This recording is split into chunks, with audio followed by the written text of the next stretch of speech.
Okay, everybody, this is a test. 1, 2, 3. 1, 2, 3. This is a test. 1, 2, 3. 1, 2, 3. Sounds good to me. Weep boop. Whip weep bam. Sometimes I look in the mirror. I stare at the bald spot on the top of my hair. Oh.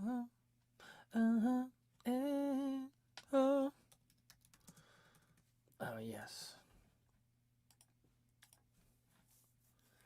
We're just setting some stuff up, everybody.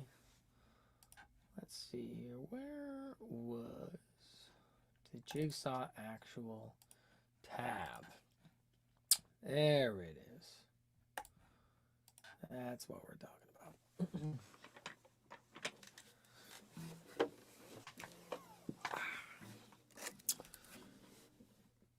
No one's even here yet. That's okay.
Alright, hey yo, new friends. What's up? New friend is an old friend. Maddie, absolutely losing my mind right now. I have a music essay due tomorrow. It just said an hour and a half ago. Josh! How long does the essay have to be? And what is it about? Tell me it isn't music history. Please tell me it's not music history. Ah, good stuff. How did this song go?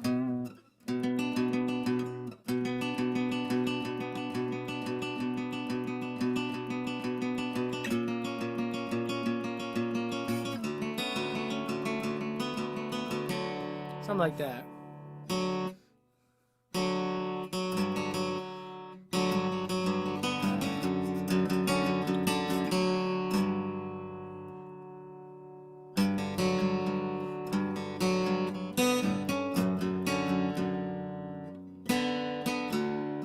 Something like that. Let's see here.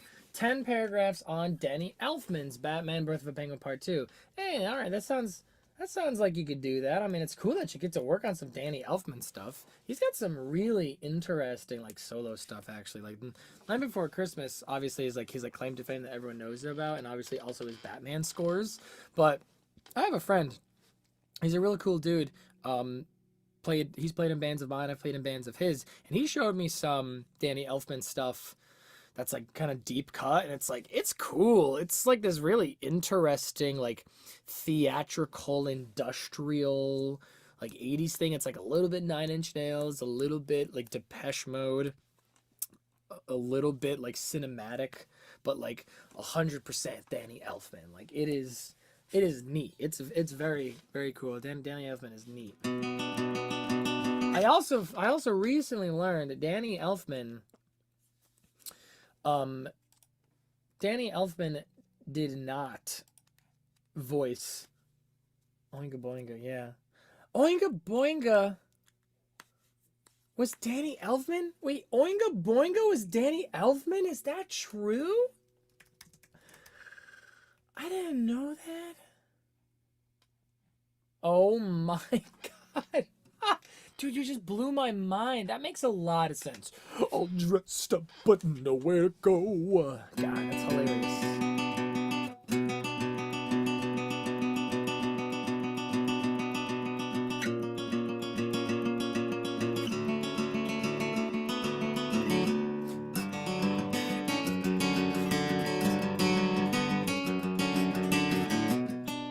Something like that.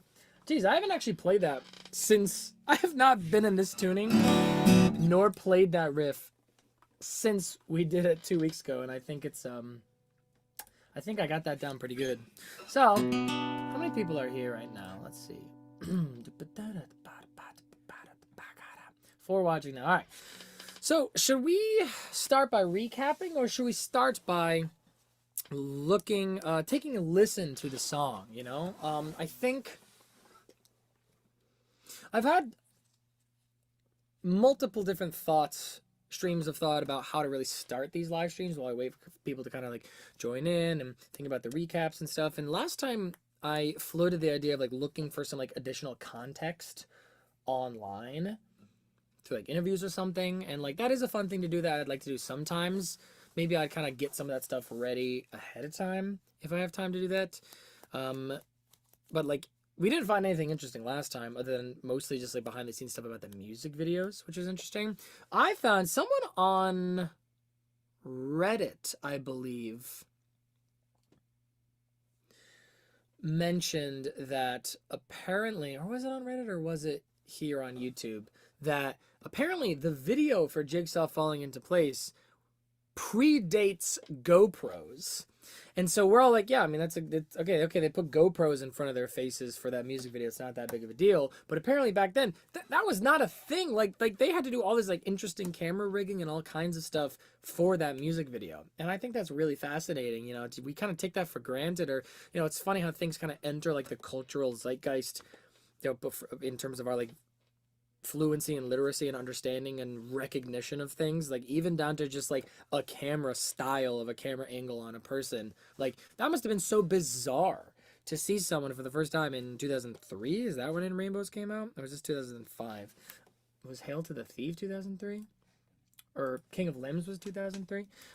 Regardless, I thought that was a really interesting bit of trivia. But anyway, the other thing, this was 2007. Hail to the Thief. Oh, no, was it Amnesiac? One of these guys' gosh dang albums. Oh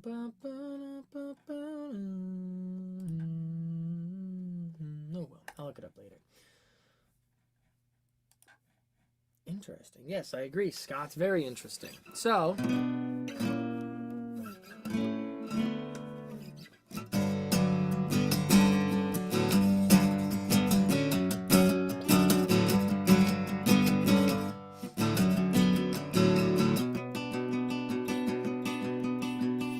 A great riff. It's a really phenomenal riff. It's really fun to play. Totally distracted myself. I think it would be a cool idea to start the streams by just kind of having a bit of music appreciation. Just listen through to the song and make out calls about music appreciation, not even regarding like music theory or anything. Or any analysis, but it's just like, oh, I love these drums, I love this tone, I love this thing, I love that thing. You know, just some baseline music appreciation. I think that could be a cool way to start some streams. I think another cool way to start some streams might be me just showing you guys, like, what I've been listening to recently, and just being like, have you guys heard of this song? Oh, it's so good. You know? That could be fun, too. I'm gonna experiment with this. You know who's one of my favorite gosh dang bands? Just one of my faves is, I'm gonna jump right in and show this to you, is Hiatus Coyote. You guys like Hiatus Coyote? Have you heard of Hiatus Coyote? Hiatus Coyote goes so hard. Let's listen to some Hiatus Coyote.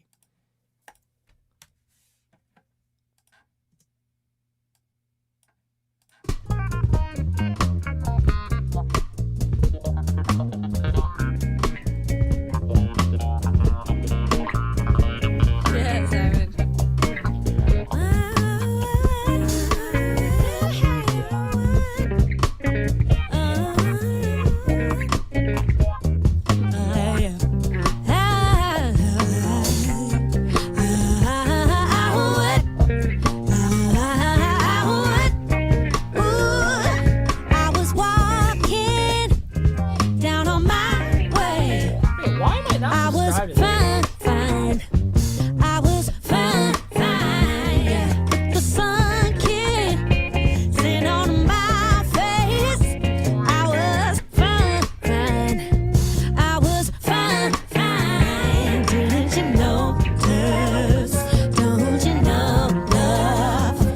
Don't you know everything's beautiful?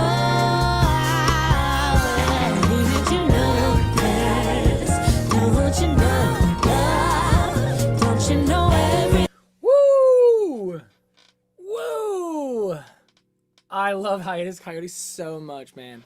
They absolutely never miss, you know. They're like, I was having a conversation with somebody, a friend of mine last week or 2 weeks ago, about like what's interesting in music right now, what's not no longer interesting in music. And we talked about like neo funk, and like, I mean, I love Wolfpack as much as the next guy, but like when then all of a sudden you get like, I don't know, Lake Street Dive was good for a while, and then they kind of went by the wayside, and like I'm you know, Lawrence doesn't really excite me. I think a lot of their stuff is very like kind of by the books. It's very paint by numbers, you know. I mean, Scary Pockets is so hit or miss that, like, you know, neo funk was really cool and exciting for a while, but now I feel like it's like not exciting as much anymore. But like Hiatus Coyote, that's neo funk. That's neo funk soul jazz shit. Oh man, that will never get old, you know. That don't need no zeitgeist.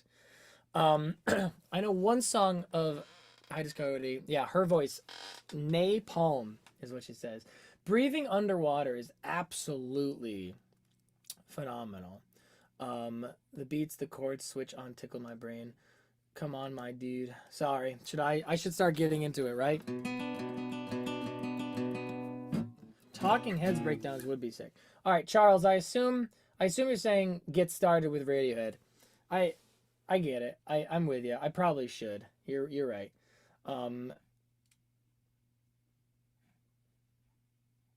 Let's see here. Da-da, ba-da, da-da. Cool. So let's take a listen to Jigsaw falling into place, and really start with the appreciation of that song properly.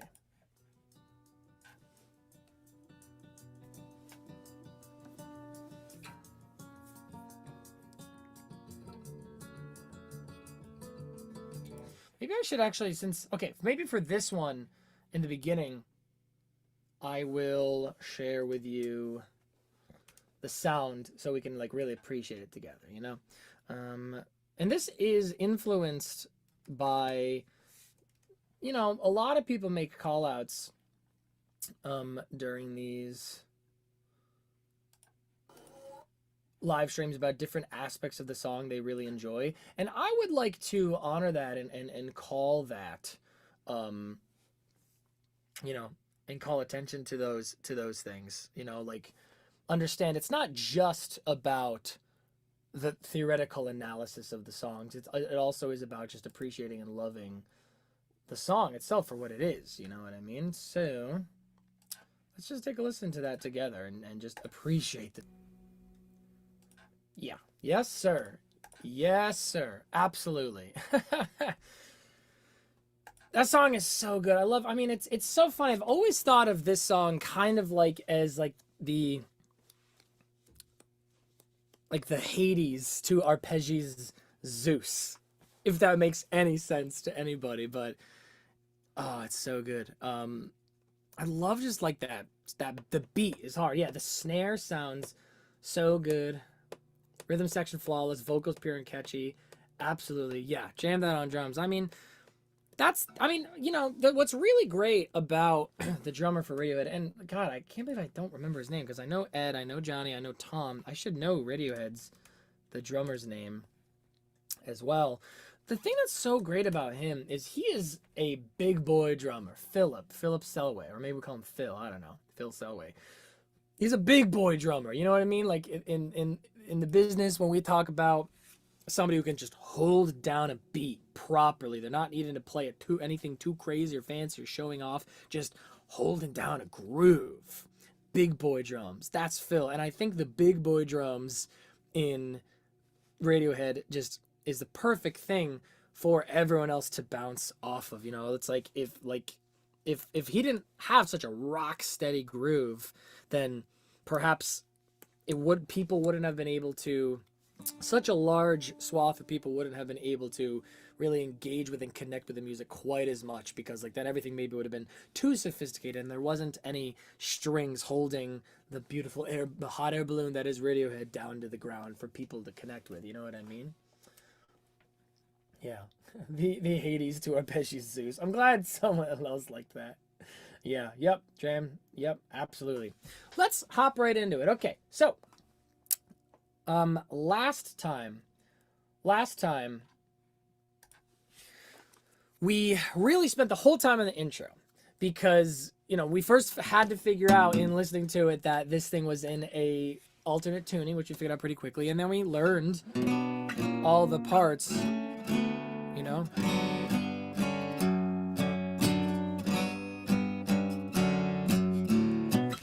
And we did a little analysis of it, and the thing that we kind of ended up realizing, and I guess I'll start writing this down as we do our recap, our review of Jigsaw falling into place, is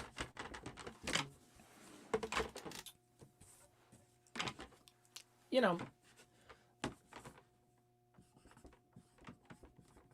the chords don't really matter so much. I remember actually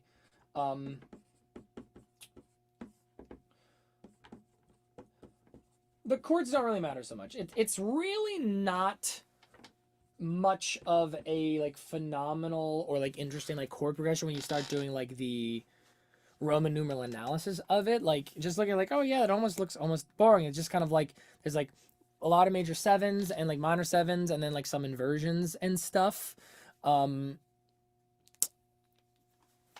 And it really wasn't much to really call upon. And even kind of trying to like approximate a chord progression, kind of play it on piano, it wasn't really that interesting, honestly.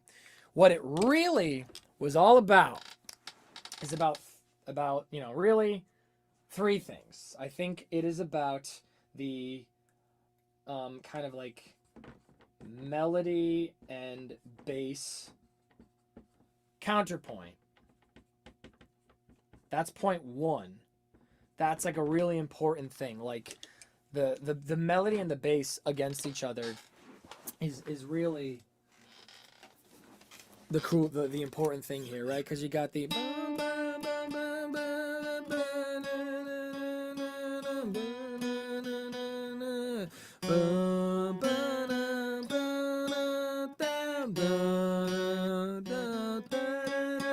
like, you know, that thing up top, right? Or sorry, yeah.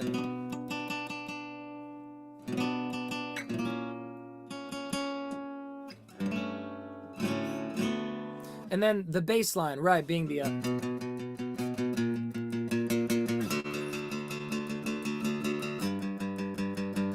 that's really the important thing here, right? That's really what we're talking about here is the melody and the bass against each other, right? We got this and that and this.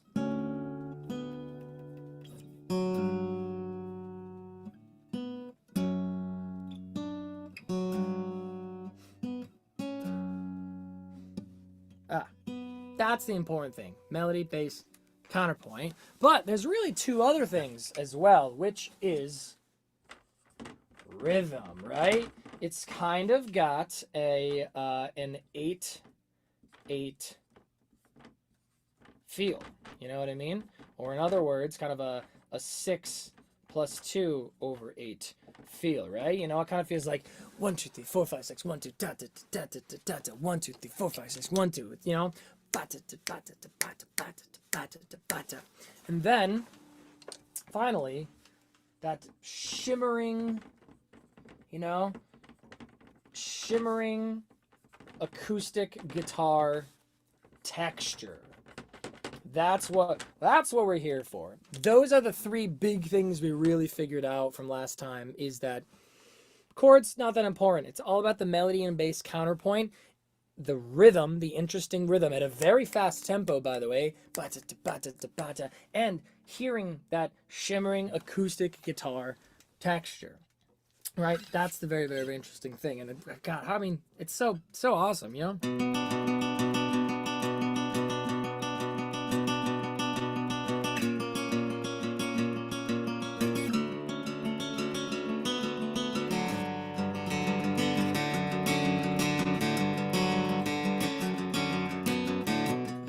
Etc. Right into it. The other thing we found out, let me check here.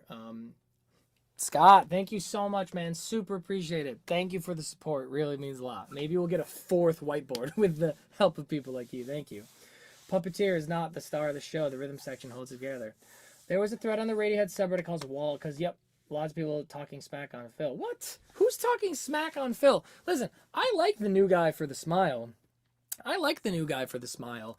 And, you know, how he is definitely way more technical and syncopated compared to Phil. But again, Phil's like, his rock solid drumming is nothing to scoff at. And again, I think that's what that string that ties the hot air balloon down to the ground allows everybody to really be able to appreciate it. You know, you don't want to ostracize too many people, right? Hello, Alicia. People want Evan to be those YouTube Phil guys, leave no space. Yep. Radiohead's musicality, vast. Tom's voice rides. Yeah, absolutely. Boots and Cats, absolutely. So, the other thing that we did is in listening to listening to the song and the intro, I was quickly hearing some discrepancies in the pattern, right? Because for the first several sequence of chords from this guy to the chromatic movement down to the D, it was like a D major 7 sus and then resolve situation, that for that first half of this, you do have a relentless, consistent pattern of these strings, right?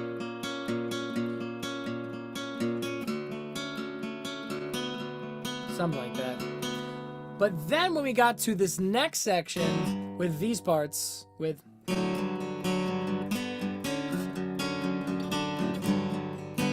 I was hearing, wait a second, the rhythm of the bass line changes, and the rhythm of the melody and that supporting open D string in the middle was different than every tab I was looking at. Every tab and every cover that I saw, people were just repeating and continuing that same picking pattern.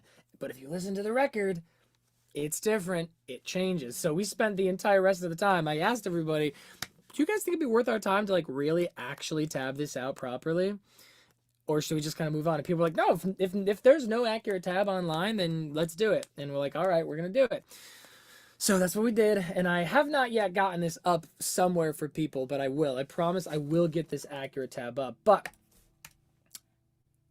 there you go.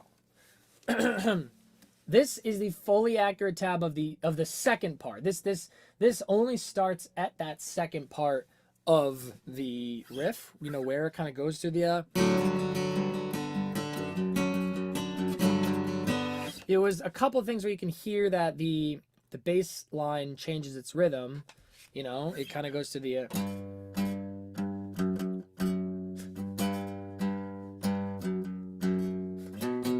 right? That changes a lot.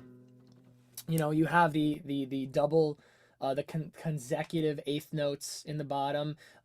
Here on the, what is that? We're in a different tuning. So the D, F sharp, G sharp, A. The A and the A flat, the A and the G sharp.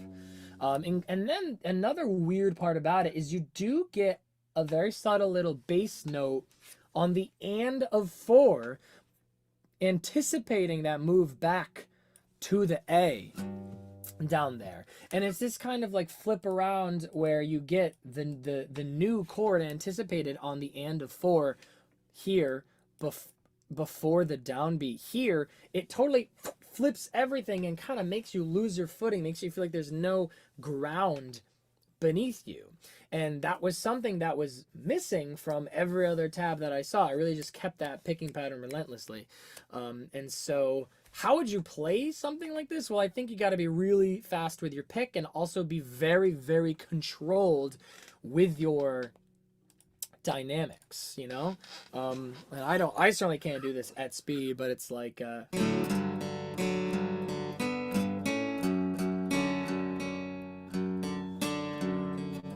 there's that. He kind of does the, he kind of grabs those two open strings on the and of 4, rakes them up, and very gently hits that lower E, now the D string, but the low string twice. and 1, right? And 1, and 1, and 1, right?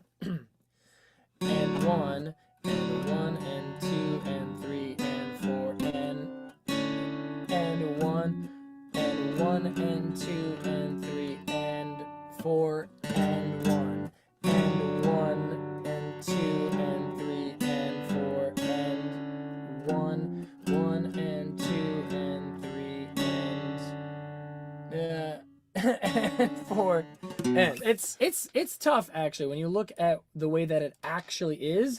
You gotta give credit where credit is due. Like, dang. Tom York must have practiced the absolute shit out of this one to have it down at that tempo with those perfect dynamics. Like, my guy just, like, he pushes and pulls the dynamics of his picks, of his, his plucks just, like, perfectly. Like, woo! The performance on that acoustic guitar in those first 7 seconds of that song is, like, truly pretty remarkable. Honestly. Hi, Kayla. Welcome to the first time here. I hope you are gonna have a good time. I believe in you. You could definitely get your music essay done. Someone else in the chat earlier today also was stressing about a music essay that they were doing. What's your music essay on? Huge essay doing 8 hours. Yeah. Can you please list the tuning? Yeah. Can I list the tuning? Yeah, the tuning is. I do have it here. I don't want to share my whole screen. Don't look at my dirty desktop, everybody. That's so rude of you. Yeah, here it is. So it's D, A, D, F sharp, B, D, which I think we said was it was open D, D, A, D. So we got root, 5th, root, 3rd, 6. Yeah, so it's an open D at 6 tuning, which incidentally is also the same tuning as Father John Misty's Chateau Lobby in C for Two Virgins, which is a great song as well. That's the first song I ever learned in this tuning. Emily's bread and butter, like a queen would have, ostrich and cold brown wine. But it's in a different key, so that was really high, singing it up there. Yeah, let's see here. Invited me in here. We're both doing Batman Part 2. All right, good luck on your Danny Elfman Batman video, everybody. All right, one more time trying to do this whole thing accurately. 1 and 2 and 3.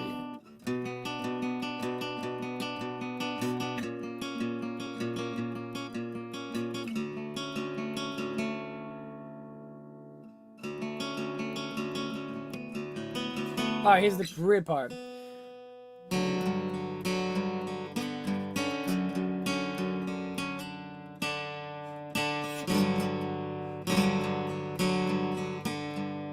It's hard. It's a finger twister. I'm not even gonna try to do it, honestly. It's wild. It's really hard to do that. Ah.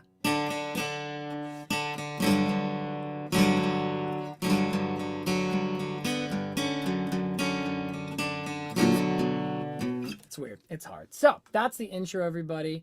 We are the first people, it seems, to really know what that tab actually is, to know what's actually happening. Let's take a listen to that intro just again to appreciate that when we get to that second part. You know, that really makes me think of it in the 2 parts. We got that regular descending B minor, B flat minor to the D,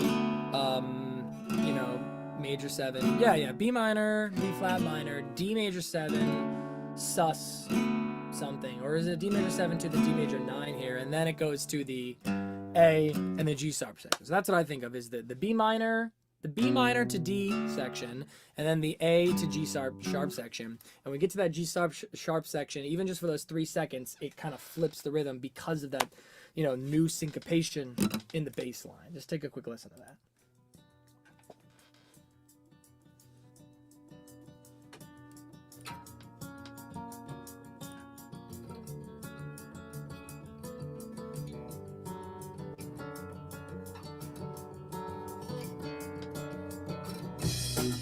Woo! Amazing intro. Amazing acoustic guitar intro. I think one of the best acoustic guitar intros in the world. Haha. butter, gangster. Let's keep going, everybody. That's the end of the recap. I should not put this acoustic guitar down. I got to keep that on. I guess we can keep the recap if we need to, but let's get into that intro. The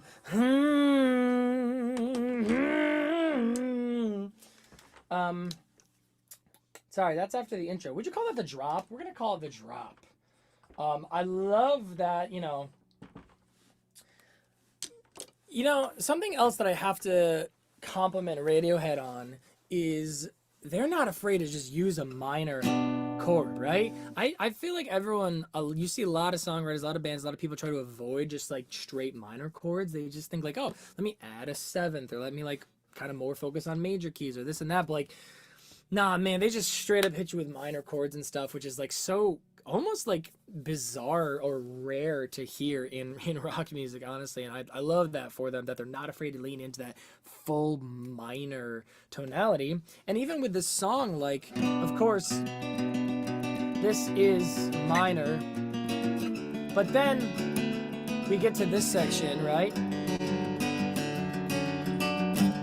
Oh, I did it that time. When you get to this section, it kind of makes you wonder, are they gonna kind of head this like major 70 Ionian-ish direction? But then they just come in strong with the that Mado, that flat 3-1 slide that just so solidly, like, we're in minor, we're committing to it. It's great. Alicia, thank you so much. Again, means a lot. Thank you so much for the support, everybody. I love doing this kind of stuff with you guys. And, you know, the support, especially even monetarily, is very, very, very appreciated. Yeah, forgot how fast they're playing. Yeah, dude, it's like blazingly fast. So let's hop in here. Let's see if we can. We already appreciated the drums a lot. We spent a whole couple minutes just being like, those drums are so good. So now, what's the first thing I want to listen for is I'm anticipating, you know, both knowing this song and knowing the analysis we did on the intro, that I'm not really necessarily looking for a chord progression as much as I'm kind of looking for some like bass lines and then maybe some other melodies on top. So we're going to start, I'm really going to try to listen for what the bass is doing. All right, that's what we're going to start with.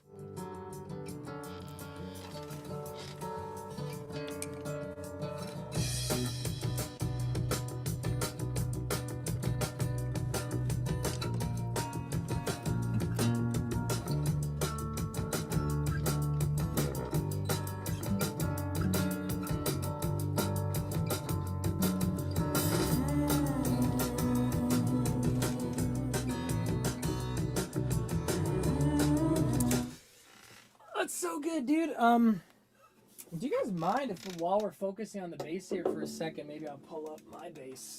I got a little Paul McCartney style bass. So, you know, what I heard the first time around is the bass does have that same exact notes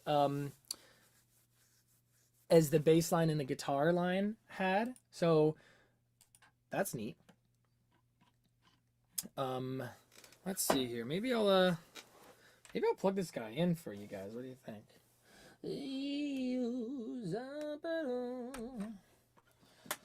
So we can really be playing the bass. And that's also, I think, a thing of note is, you know, I don't know what bass he's using. I suppose we can go check the video and find out.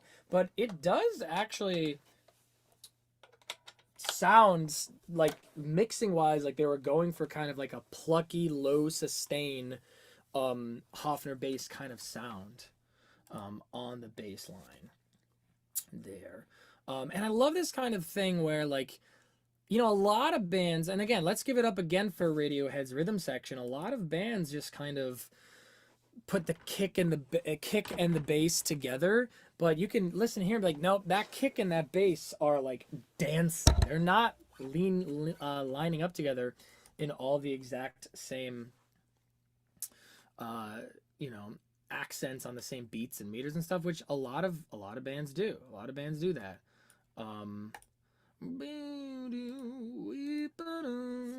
I've noted this is in tune or not. It's been probably a while since I played this. Let's see here.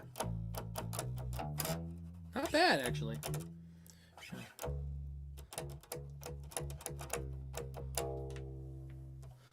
Let's see here if I can bring this guy up. Can you guys hear this? Can you guys hear that all right?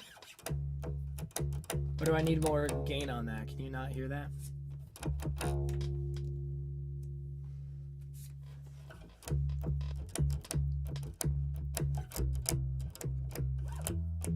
Oh, way to go. Oh, that's right. I was playing it. Like this guy was tuned down to drop D. He's not. This guy's in standard E, so.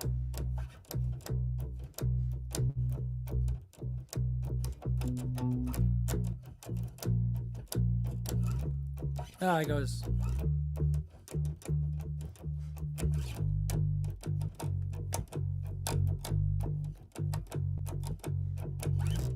Woo! Oh man, holy crap! What a good bass line that is. Can you guys hear that properly? Crap, what a good bass. Yeah, you can. Ah, it goes. Good. Okay, so now that we got our bass line, and am I in tune? That's the other question. Let me make sure I have it. Before I, embarrass myself, let me make sure I'm in tune.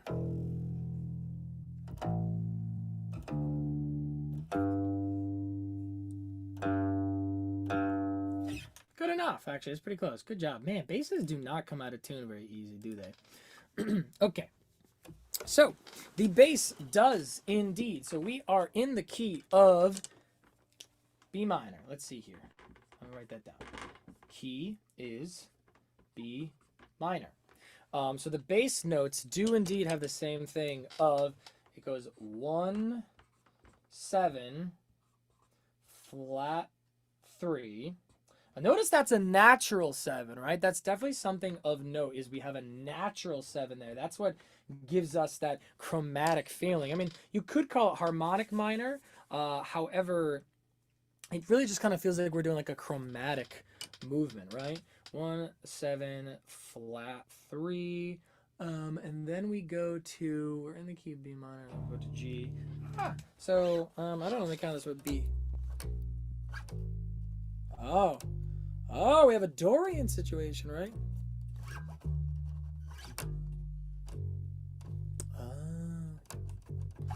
Yo, hell yeah! So we have a Dorian situation?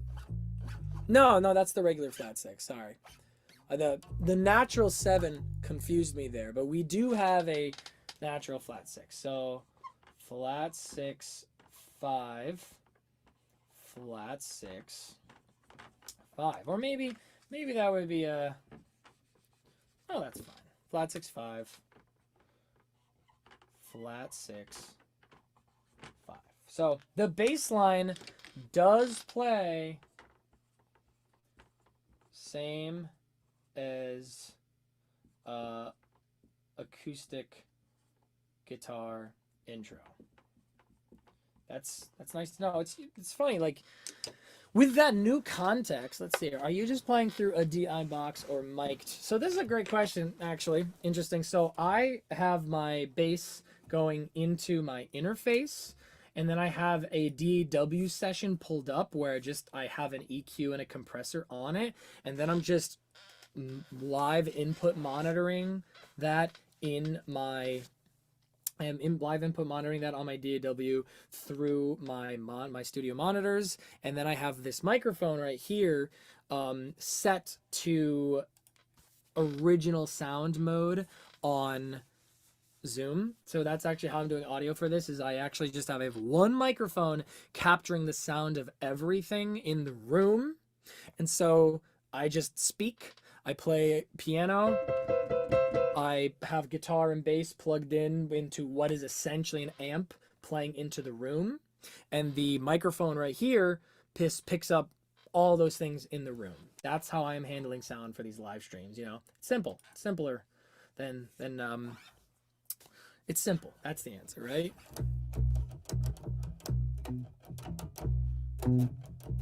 So there's some octave magic in there too. Let's listen to that bass line again. Let's listen to that again.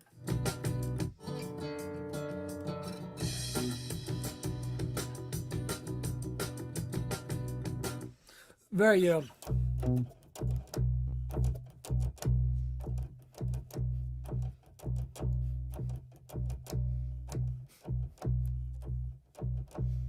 Very syncopated, right? Very syncopated, right? The 1 and 2 and 3 and 4 and 1 and 2 and 3 and 4 and 1 and 2 and 3 and 4 and 1 and 2 and 3 and 4 and 1 and 2 and 3 and 4 and 1 and 2 and 3 and 4 and 1 and 2. Very, very, very, very syncopated line with just that little octave. I think it's really awesome that they do that little octave just in the beginning just to announce it, right?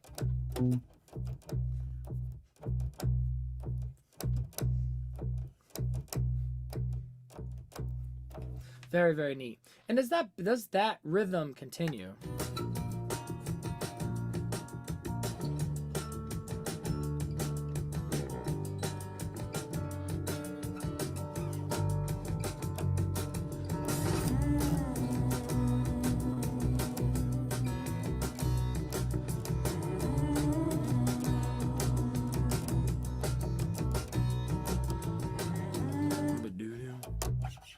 Oh, neat. Okay, there we go. So we have a very, very syncopated and inconsistent rhythm, right? I love that, right? The easy you know, the lazy bass line, the bass player, the easy choice would be to just kind of have that continue.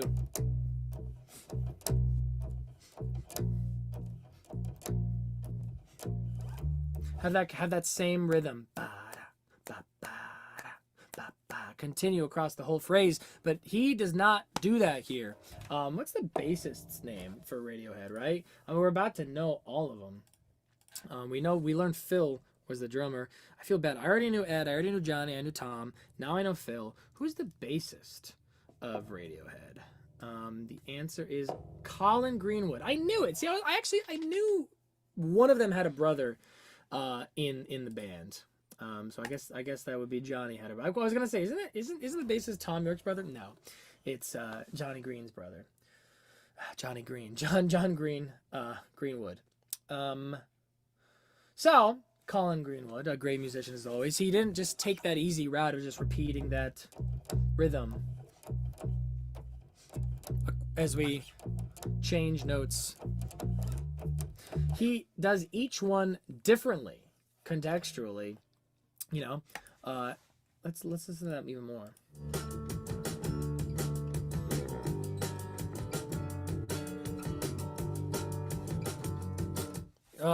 And he also knows where to leave the spaces, right?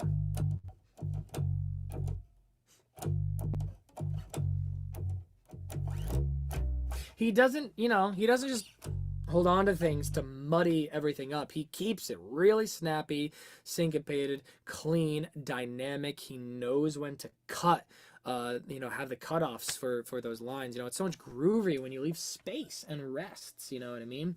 And I'm not gonna sit here and like figure out exactly what the rhythms are, but just know that it's, every single note is bespoke. It makes you feel like Colin and Phil were really just like in there, that like even Colin probably didn't have like a designated thing tabbed out, like I play on these notes and on these beats and those beats in this way. He probably just feeling it. He was probably just feeling it, sitting there with Phil, you know what I mean?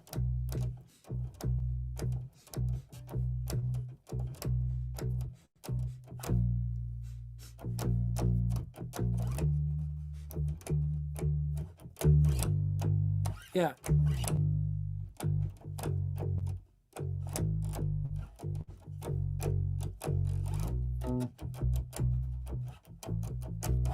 Ooh, it's good. It's good. I mean, that's a solid player right there. And weren't these guys like conservatory kids? Yeah. Yep. 2 of them have brothers in the band.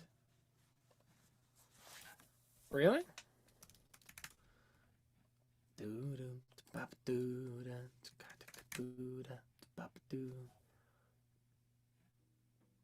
Well, Tom York is Phil or Ed Tom York's brother? His name is Ed O'Brien. Next, you're gonna tell me Nigel Godrich Godric is one of their brothers. Johnny and Colin are brothers.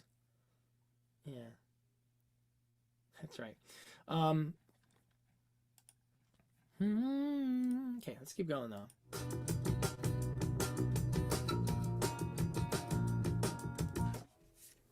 And he's got those grace notes.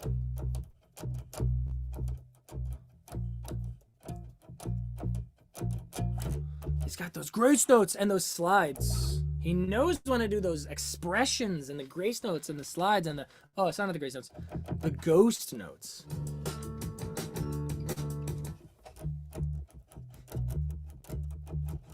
Because so like when he's on the one, he's kind of doing that the pentatonic, you know, six, the six grace note, the six of the one there, or he's on the flat three and using the one, the relative minor of that, as the, you know, the grace note, right?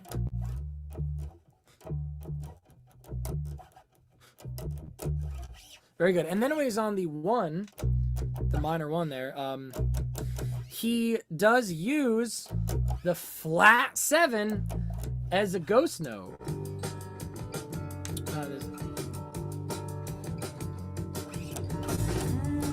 Let's do that.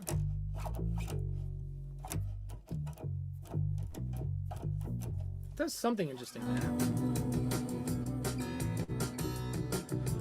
Boom, boom. I think he's doing a little bit of that. I think he's doing a little the four, right? Because that's flat 6 5 4. He's doing some like pentatonic, like 4 flat 7 1 minor pentatonic.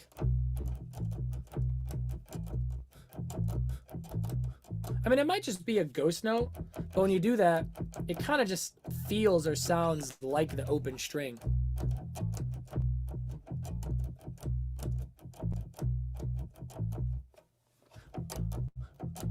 Nice.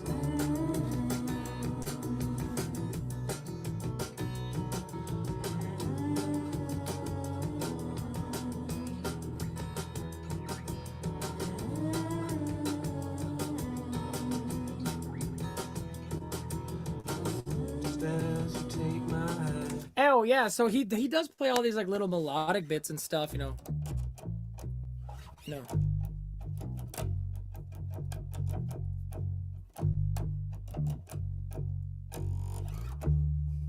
He definitely joins the melody on that with the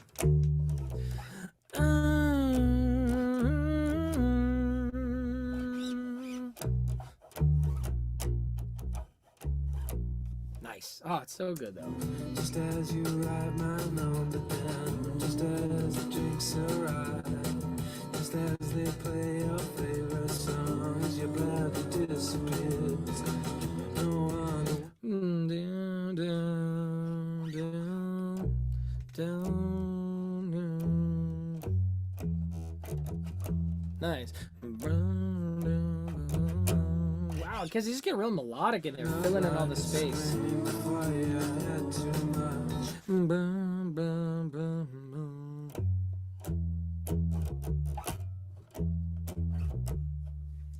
Come back and focus again.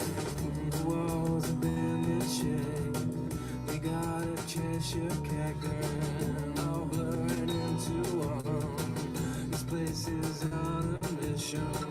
Before the night out, before the animal noises closer get count.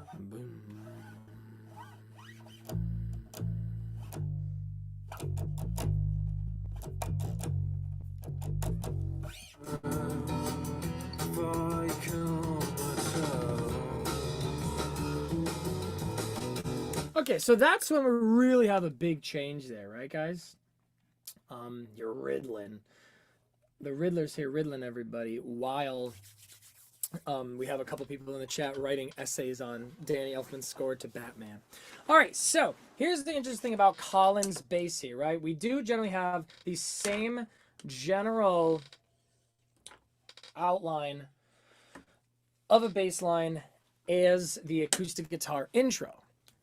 Some of the differences, though, some things that are interesting are we get flat 7 grace notes,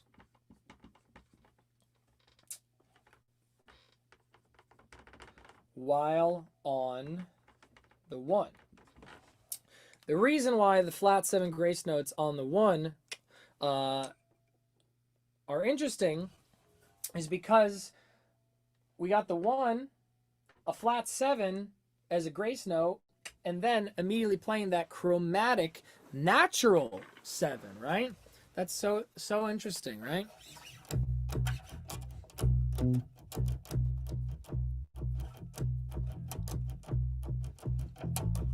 It's neat though how you got, you know, the like the 4, the flat 7, then the 1, immediately going to that natural 7, right? So that really makes me feel like that natural 7 is a chromatic movement, not a harmonic minor movement. It feels like a chromatic movement, which I really like.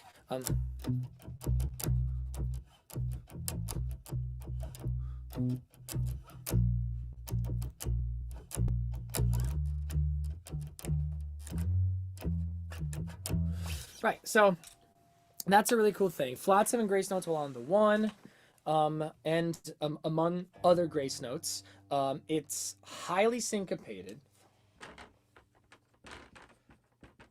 Highly syncopated bass line. Highly syncopated dancing with the kick.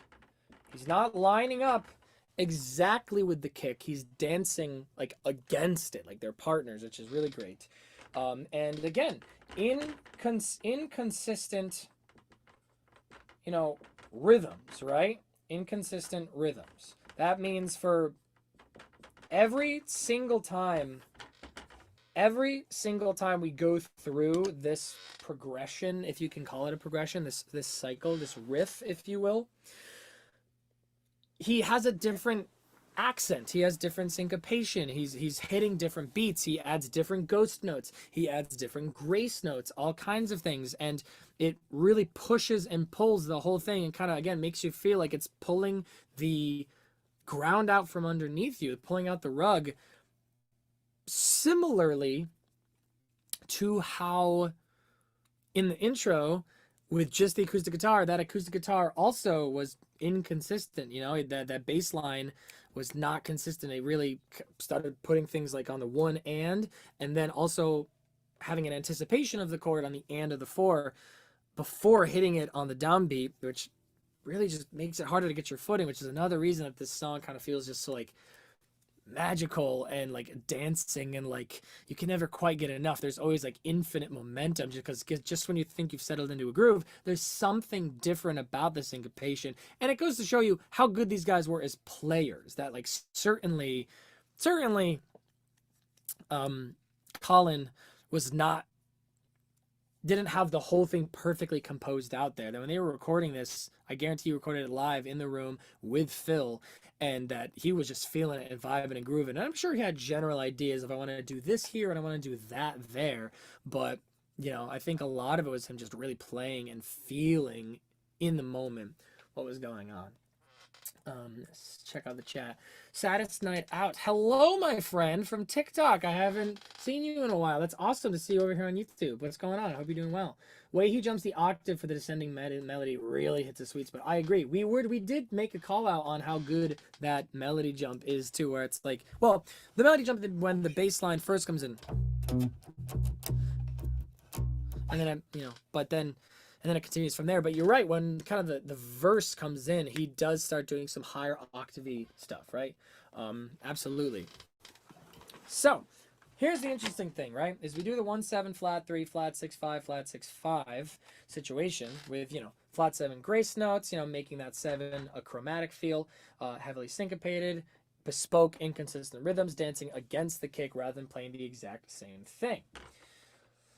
Then something else that happens is then it seems the bass line settles into kind of this like back and forth, right? Rather than it very strictly following this line, then it kind of moves to, yeah, then I'll say this.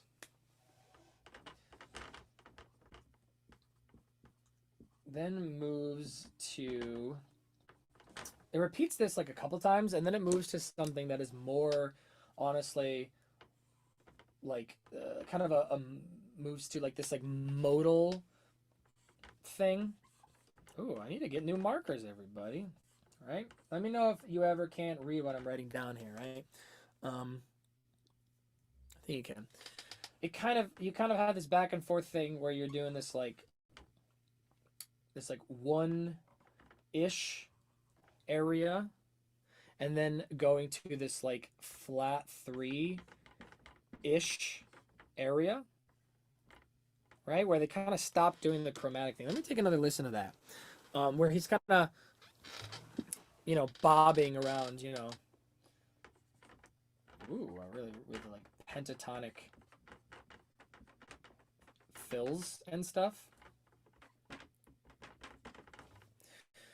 It's kind of this modal back and forth, right? Rather than saying like a defined bass line, a defined like structure. It's kind of like, yeah, we're kind of like playing a 1-ish thing for a while and then like a flat 3-ish thing for a while. Let's take another listen to that just to see what I mean.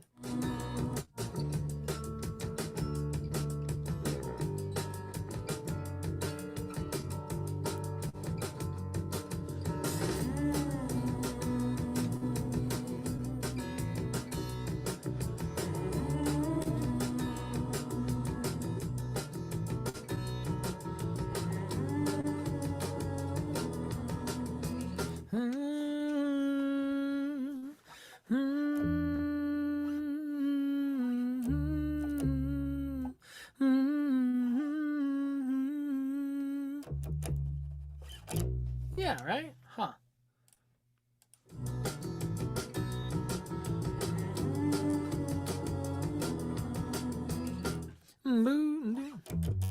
Yeah.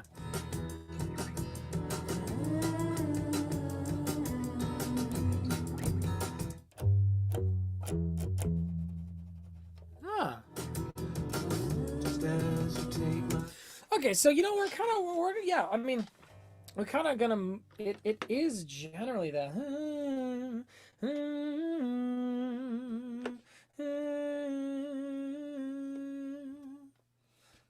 Huh.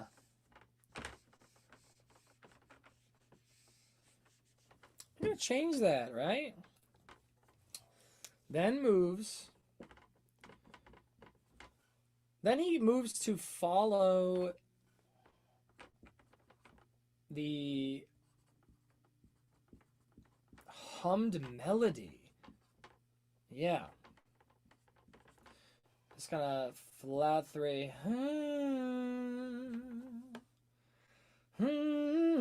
Right? Kind of this. What are the big hits there, right? What are the big hits there?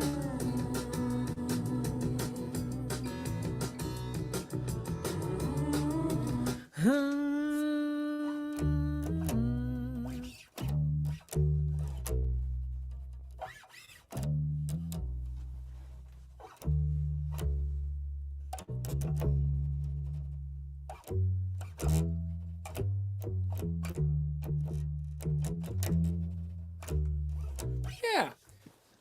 So we kind of go through the same bassline acoustic guitar intro, and then we just move to play the hummed melody in octaves, with it, right? Kind of with pentatonic fills, right? So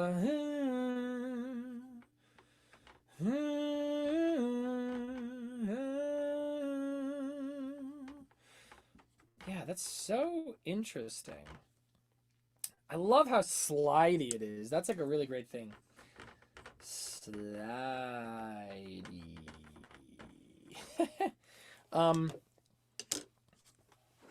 You guys ever notice that bass line follows that same the rhythm? Possibly dumb question. What is the structure of this song? Like, what is the chorus? I mean, subjective. You know what I mean? Subjective. It really just doesn't feel like it's much of a structure. I mean, I'd probably call this like it's probably like intro and then like drop and then like verse 1, verse 2, verse 3, bridge, verse. It doesn't really feel like there's a chorus to this song. You know what I mean? Just it's the structure of it is definitely kind of this like subjective thing, whatever you want. And a lot of times people can't even agree on what the chorus of a song is sometimes. So definitely just like loose structure on this for sure.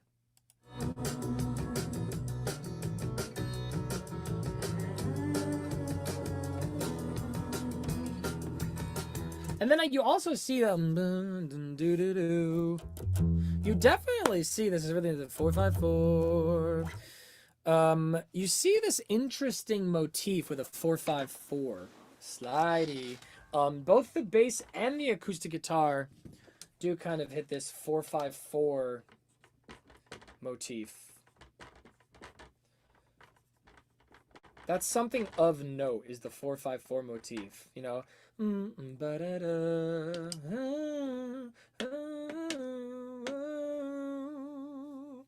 Yeah, so this is probably totally illegible to you guys, right? So we're just going to really focus on this, right? It follows that hummed melody with pentatonic fills. That's what the bass is doing. It's really interesting. The bass becomes like the other lead instrument, right? You kind of have two rhythm guitars and then like the lead bass and then the vocal and then the drums. That's really what you kind of see here. Very interesting, right?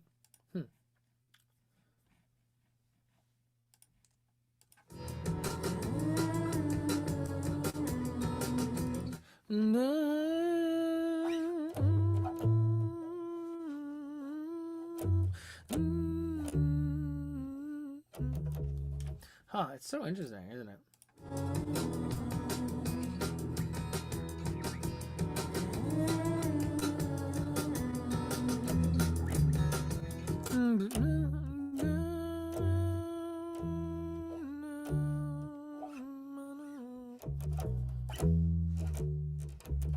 Just play it at the octave though.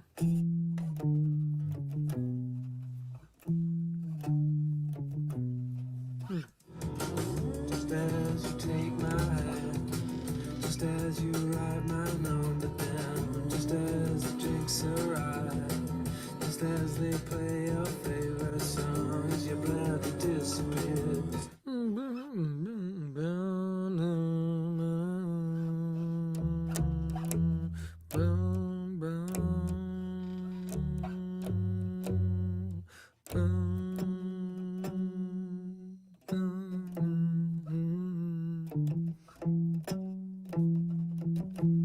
Really? Really? No wonder why your favorite songs, your blood disappears.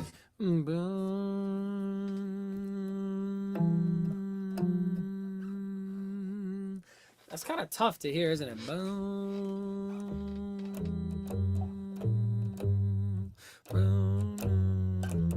Oh, okay.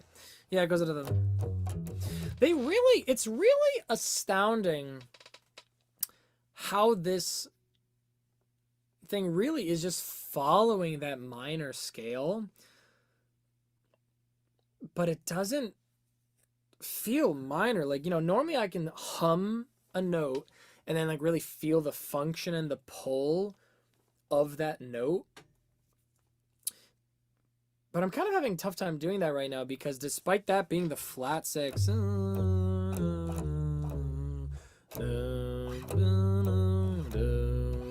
I'm having a tough time really feeling the function of that because of the, you know, maybe the interesting like chord extensions that are in the acoustic guitar, or like the overall progression that maybe it's kind of like obfuscating the tonal center between the B minor and the D major, the relative major. You know, it's kind of in that really nice liminal space. You know, it's kind of in this like liminal space between major and minor, but like leaning minor, which is really, really neat. It's a really cool way that they've put these chords or put these notes together in this order, right? Just as they play your favorite songs, your blood disappears.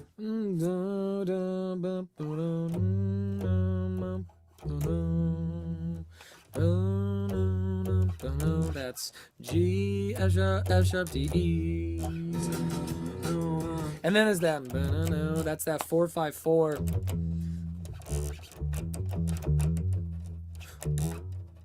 That nice little 4/5/4 motif there. That's the flat 7. I know that one when I hear it.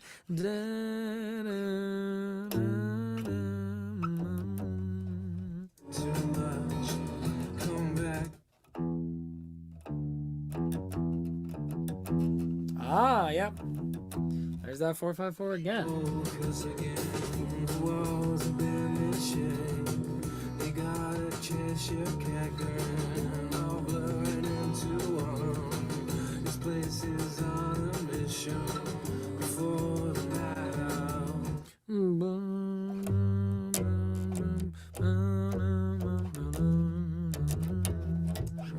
For the animal noises closer get counted.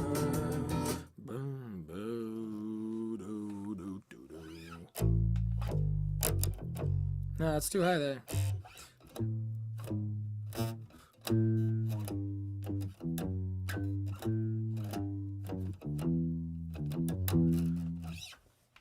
Before you come myself.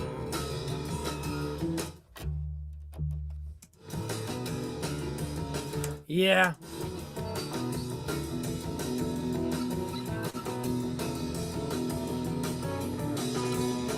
If anything, I would call that song, or that section, the melody, right? Bass follows the vocal for the first two measures. The vocal and the bass descend for the next two measures. What's the relation between the descending bass line and descending vocal line? The vocal line, I wonder what came first, the right present vocal line or the bass line. Great question. What came first? Let's see here. Well, the bass doesn't follow the vocal for the first two measures. The bass follows the acoustic guitar, like bass line set up.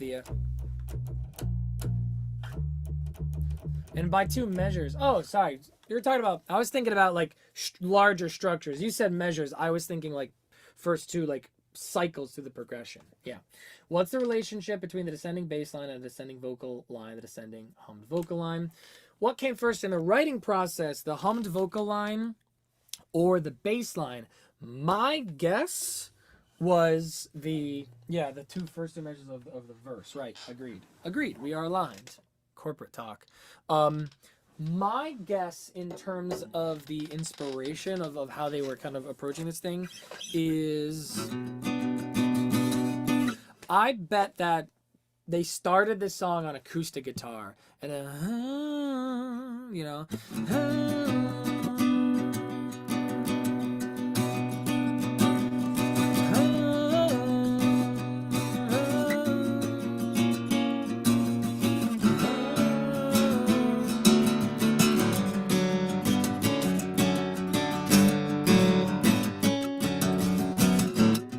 my guess is that he did the humming vocal first, and then later they figured out they added the addition of the bass line following that hummed melody.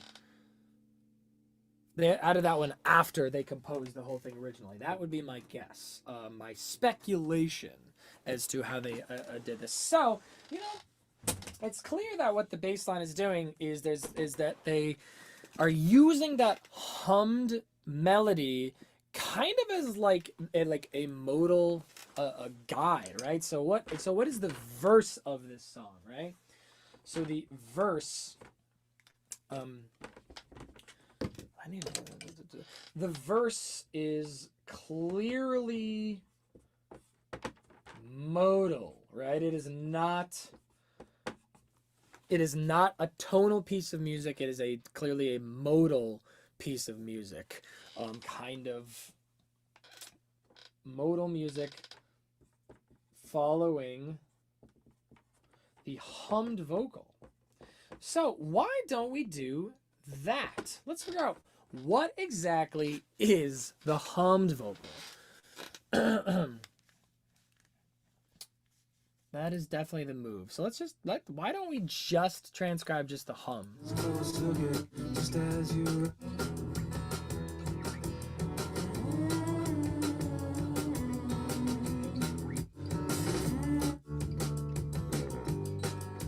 Yep. Just the hums. Let's do it. All right. So we're gonna do the whole thing.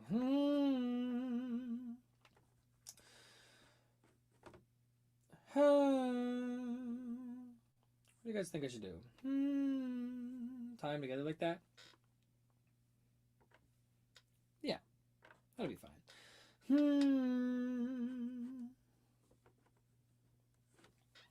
some different colors. We have colors. Let's use them.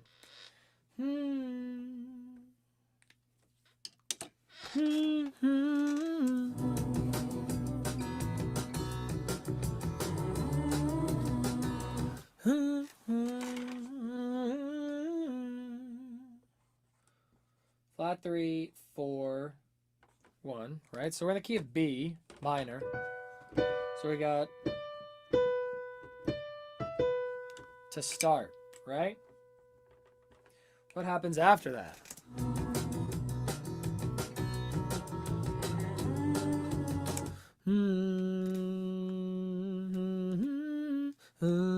Does he go down the octave there? Am I just making that up? But it's kind of a ghost note.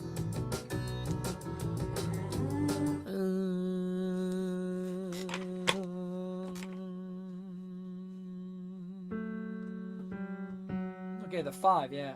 Kind of comes down to a 5 there. Big jump up there to that flat 3, down to the 2, right? Interesting, right?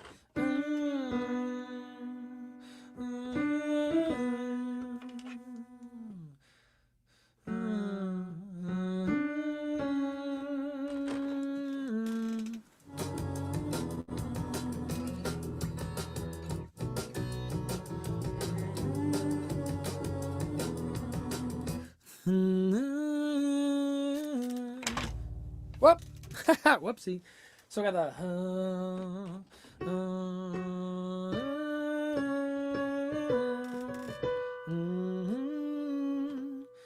kind of hold that out, and then we hit the flat 3 again down to the 1.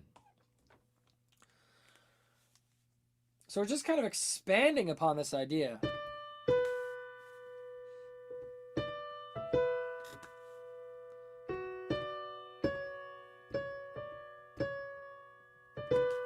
Yeah.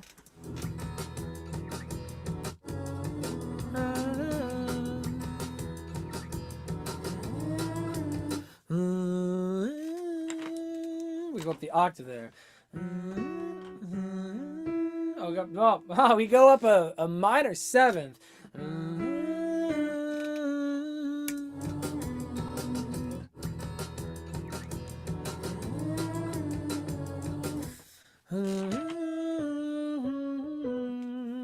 Oh, we're just expounding upon that further. Yeah, this is an interesting structure that we are seeing here, right?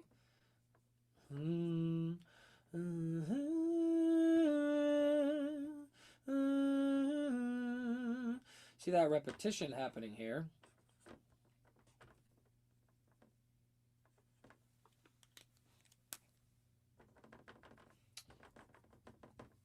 You guys are seeing what I'm doing here, right? I'm not driving you guys mad by just doing something totally illegible. So it's that we keep lengthening this riff, right? It's so interesting, just lengthening. Just as you take my hand, Oh, is that just it? as you write my number down, just as the drinks arrive, just as they play our favorite songs, your bladder disappears. Don't wanna wind up like a spring before you had too much. Come back and forth, 'cause again, the walls are bare. Okay, so that seems to be the hummed melody.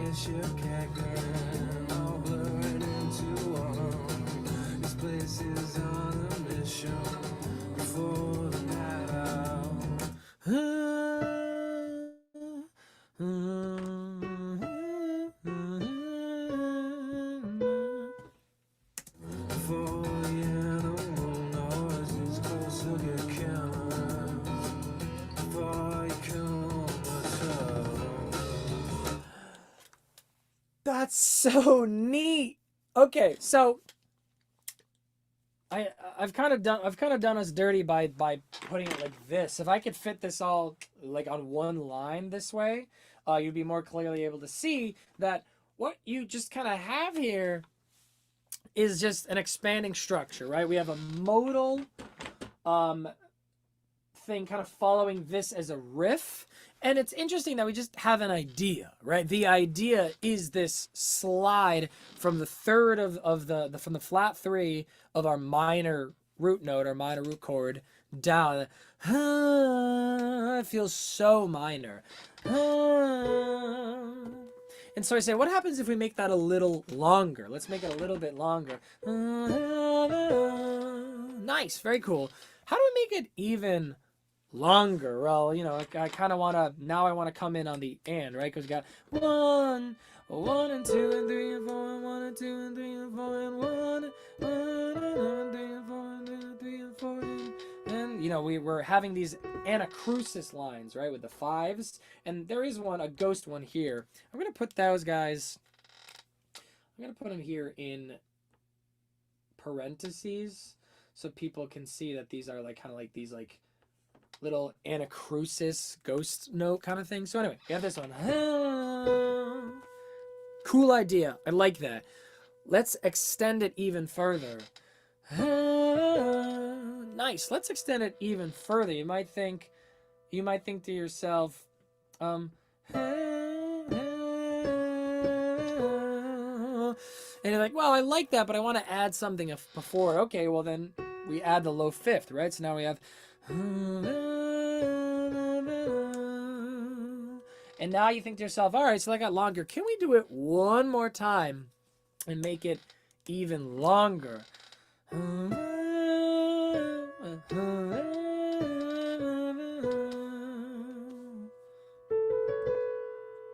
That's so interesting.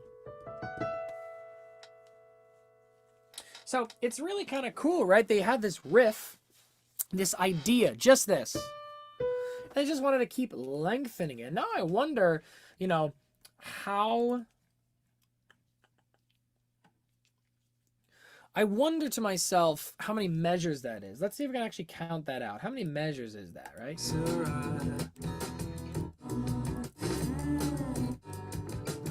Okay.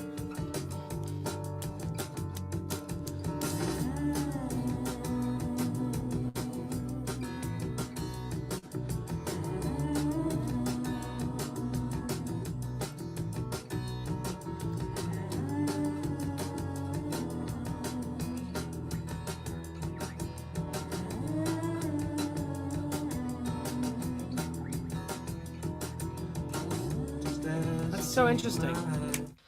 So this is a really interesting idea that actually is just, what is that? So that's 4 bars per thing. So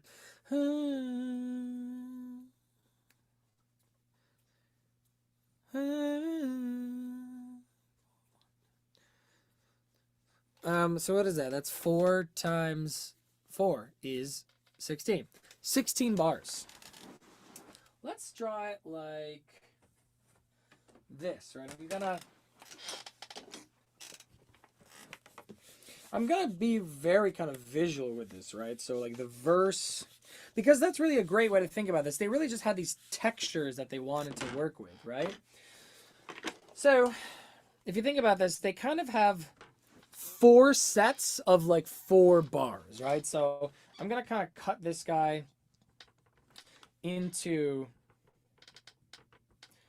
4, and you can imagine each one of these sections, despite, you know, sorry, they're not to scale, they're not even, each one of these is 4 bars, right? And you just have this idea, like I'm gonna have this like idea of that vocal line like this, right? It's kind of like, oh man, that's right, my purple's running out. We can go this like leg. All right, so that like hummed vocal line is kind of like, it's kind of short. It dies out really quickly, and it goes, and then it kind of comes up a little bit. It's a little bit longer, right? And now we do a similar thing on this on the next. Then we lengthen it even further, right? And we go. Right? It's getting longer. And now we're going to do it even longer.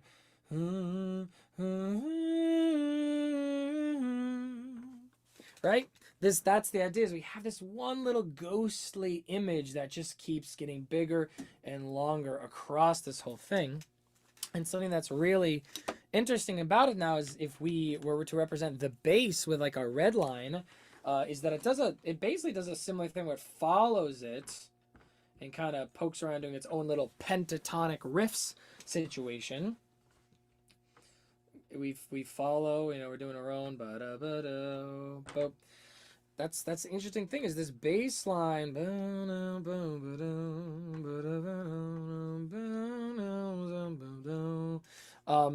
The bass line is very much following and echoing what that hummed melody is doing, but it's adding all these pentatonic riffs and things, these fills, these ghost notes, these syncopations to it, really connecting it to the foundation and the bedrock of this song. You know, because that bass line is just echoing what this hummed ghostly vocal is doing, it's like it's asserting this is part of the bedrock of this song. This isn't just some, you know, thing that's extraneous and floating around just for fun, this little decorative melody. No, this is like the point of the song, is it's this modal idea based off of this riff. And you do have these other things coming in as well, right? So like what if you have your acoustic guitars, right, kind of coming in here with these like shimmery things, definitely, yeah, right. They're kind of doing this 3/4, you know, these flat 3/4 5/4 motif kind of in between, right? If you listen to what that acoustic guitar is doing during this section, it is filling in those textures in between.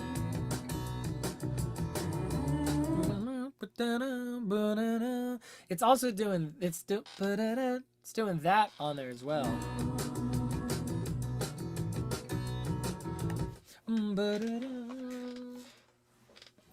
Right?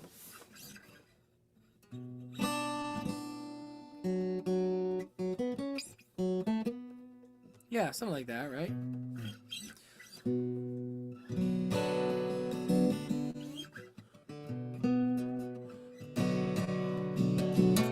No, you can't play it. Yeah, you can play it. It really feels like that's kind of some of that stuff happening. There's that, which is the same flat 7/1 thing that was being played in the bass with these ghost notes. Where's that 4/5? There it is. It can be there, you know. It feels like slinkier than that, so he's probably playing it down here somewhere. Something like that. Something slinky like that.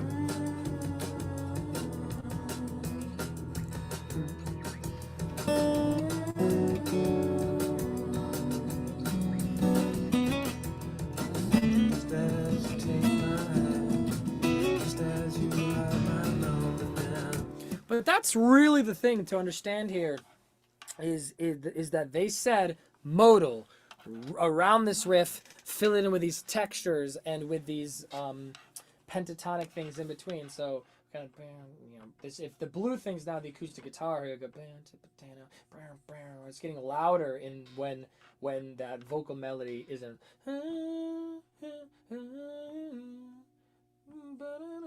kind of filling it in, right? That's that acoustic guitar. The in there, the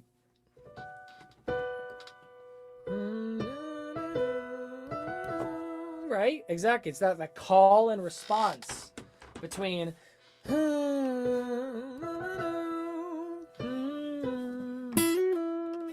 of right in there. It's very, very cool. Very neat. That guitar kind of picks up where that guy leads off, right?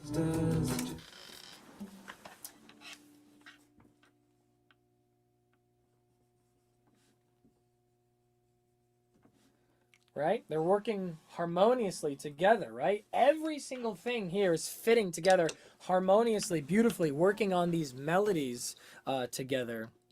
That's the thing, though, is like, it's becoming clearer and clearer to me that they wouldn't be worth our time to just get into see exactly what notes these things are playing at exactly what times, because that's not the point. That's definitely not how they went about composing something like this. It really was more based off of the ideas like this, these textures, right? Okay, we're holding down this,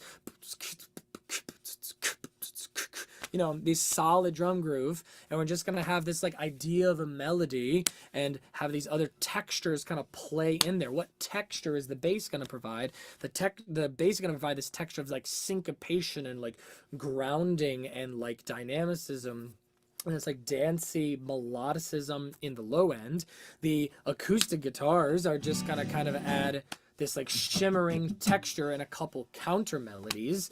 Then the hummed vocal is gonna come in and like be this like kind of like ghostly texture that's very long and slidey. Notice how that is in contrast to kind of the syncopated bass line and the strummy kind of slinky acoustic guitar situation that we have, right? Everything's working in perfect contrast to each other texturally, right? They're not sitting there being, you're playing those notes, I'm going to play these notes, or what's the chord here? They're not doing that. They're saying, all right, where rhythmically can I fit in, and what just kind of can I do texturally to kind of fill out the whole space and like make the whole thing so interesting, right? So that's kind of the secret here. This is modal. This is like a classic modal piece. If you guys don't, you know, think about things in the difference between like a modal piece versus a tonal piece, this is definitely your sign to start thinking about things like that. It sounds like As It Was when you play it on piano, right? Right? That's so funny.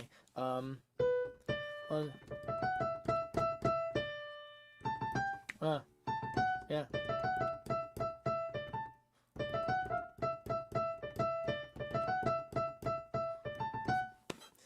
Well, you know, there you go. I see it. It's there. I mean, it's just hot cross buns, 3 blind mice. But I see what you're saying.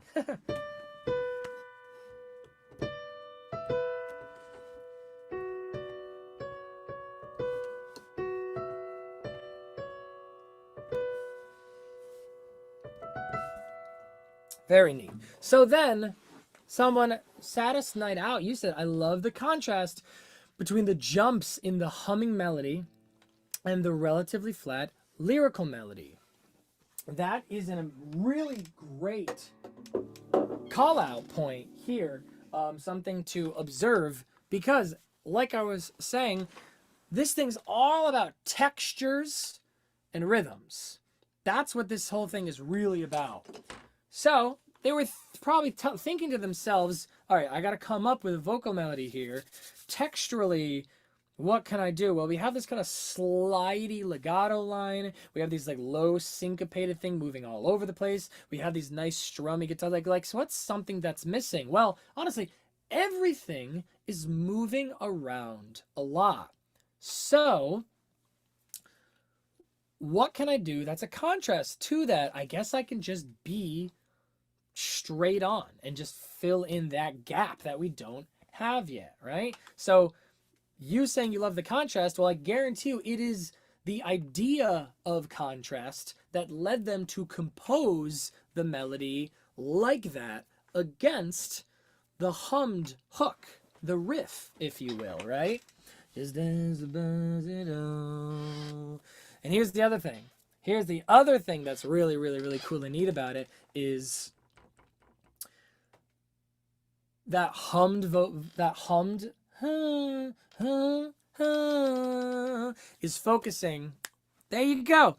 There you go. This is how does it feel like it is kind of liminally between this like minor major place, as I was saying, is that vocal line is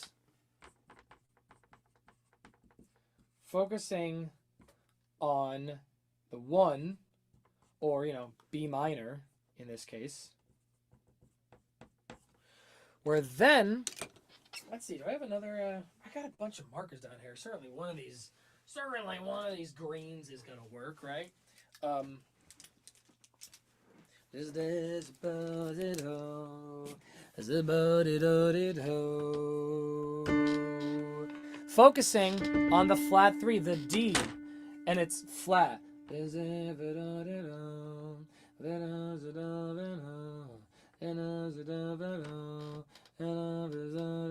Right? It just, they definitely said to each other, well, or at least to themselves while composing,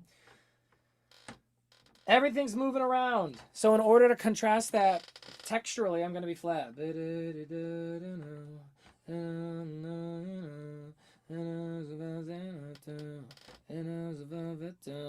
And then that's the fun part, is we are up here focusing on the flat 3, which would be the relative major. Wow, running out of space here. I got great handwriting, can't you guys tell? Nice. So that's a very interesting and very, very, very cool thing. So I could totally see, you guys let me know what you think about this. This I wasn't sure what kind of like video I was gonna make about this song, but I think it would be really cool, I think, to write the video like kind of strictly about this, about Jigsaw falling into place, sort of as a perfect example, if not an introduction to modal music, because there's really no chord progression here, and a lot of it is just kind of riff based, and there are structures, but like the textures are all contrasting against each other, all this stuff. It's really would be perfect to look at it something like that in that lens. So you guys let me know in the chat if that sounds interesting to you guys. Does that sound great? Like, imagine the video, like Jigsaw falling into place, a perfect introduction to a modal writing and textures. I don't know, to textural modal composition, something like that. Let me know. I think it might be time for us to move forward here, right? Because, you know, again, it's not about exactly what notes things are playing and exactly what chords the things are playing. That is not the point. This is the point, right? Understanding the modal aspect of it, the textural aspect of it. Cool?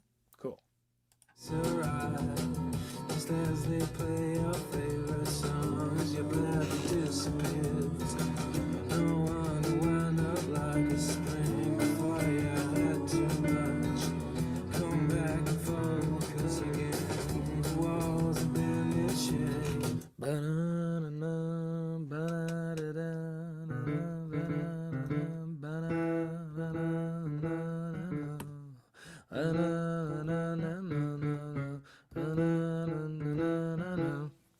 So that's something really cool to say as well, is the vocal, you know, the lead vocal, if you will, kind of has a little bit of that 4-5-4 motif in there. Right?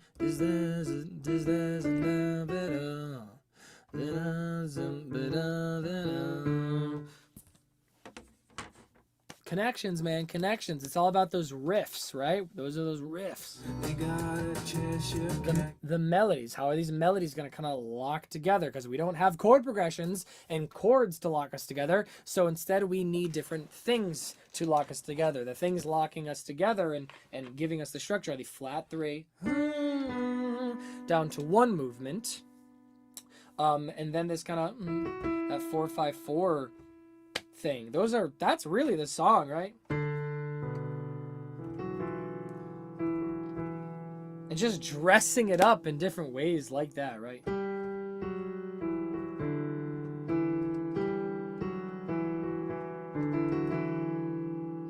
There is that flat 6 thing. I should call that out. There is a certain point where the bass harmonizes with the vocal instead of playing exactly what the vocal does, to maybe add a, you know, variation to the whole thing. But it's very good. It's very well composed.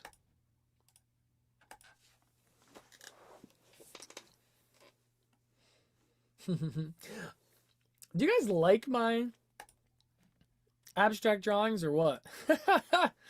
Let's keep going. What happens into this chorus section? Going back and forth, 'cause again, the walls have been in shape.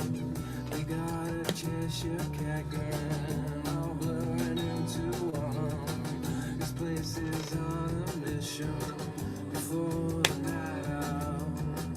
Before the animal noises close to get killed. Before you kill myself.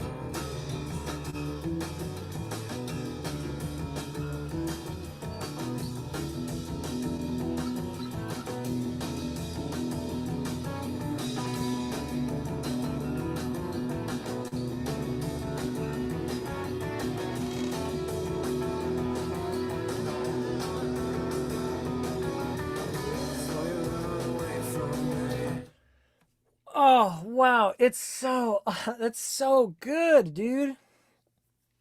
So, even furthering this idea that it's just all about this kind of like textural, directional motif of composing is that, you know, what do you see is you kind of have a lot of this, like, there's a lot of ups and downs and moving around, but really a lot of what we're seeing is downwards momentum. Overall, as you have downwards momentum, right? You have the downwards momentum of the flat 3 down to the 1. And then same thing when you have that vocal. What you kind of have, you know, a focus on kind of coming down. And then when you look at that overall, or the acoustic guitar intro as well, there is the same thing, a downward focus, right? Right? That's kind of generally what we're doing.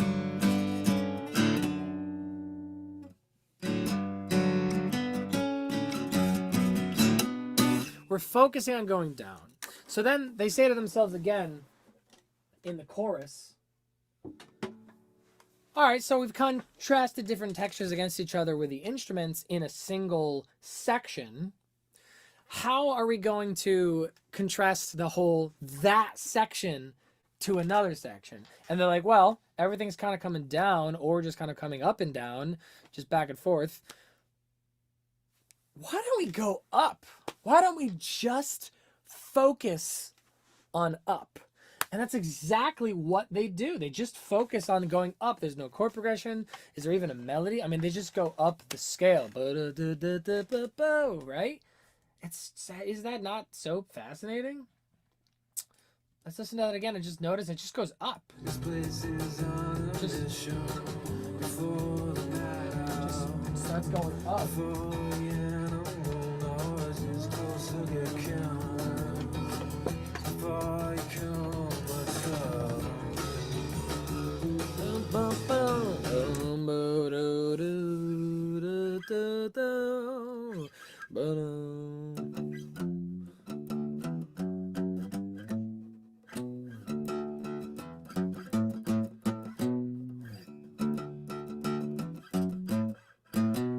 Yeah, just going up.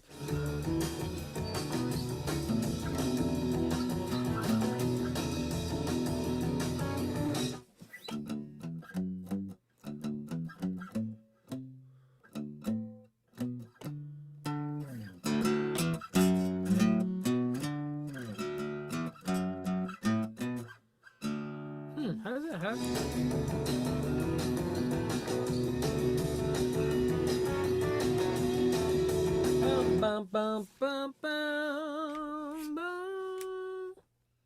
Yeah, just going up.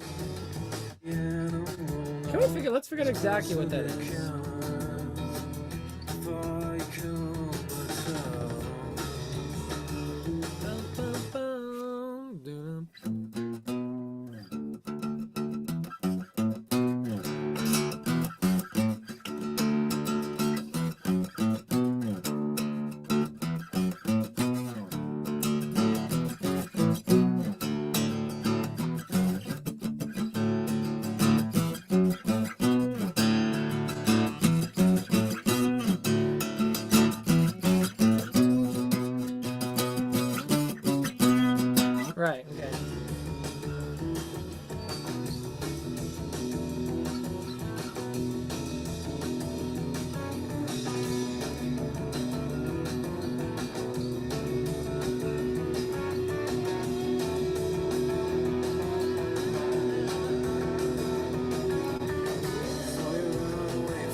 And then just go right back. They just go right back.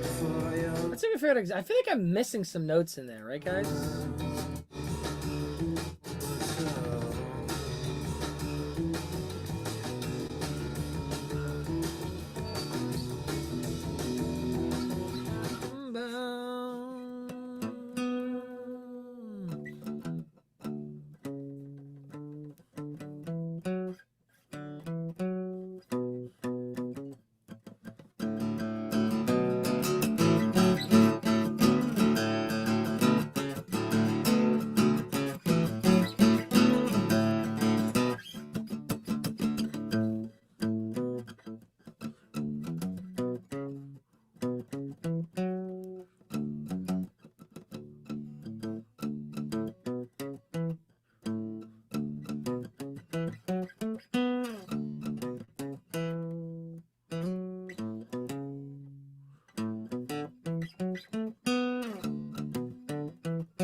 Huh. We have to slow that down, actually. We have to go slow that down on the YouTube slow down machine, right?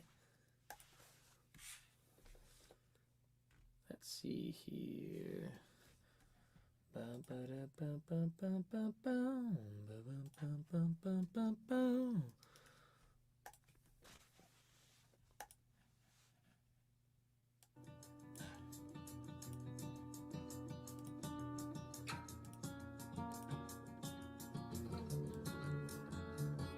Back and all blurring into one.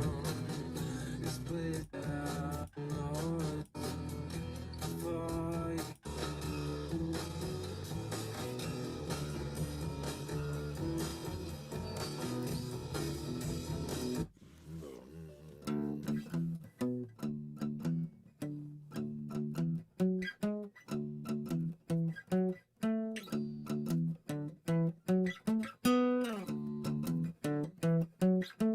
Huh.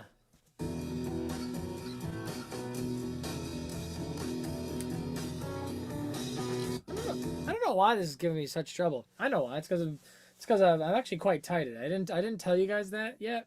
I'm quite tired today, my friends. I was up pretty early and did a lot today. I was running around kind of searching for new apartments and stuff because we're thinking about moving soon, and I had several lessons earlier today. So honestly, I think my brain's just kind of fried. I just can't even lock onto that specific note for some reason.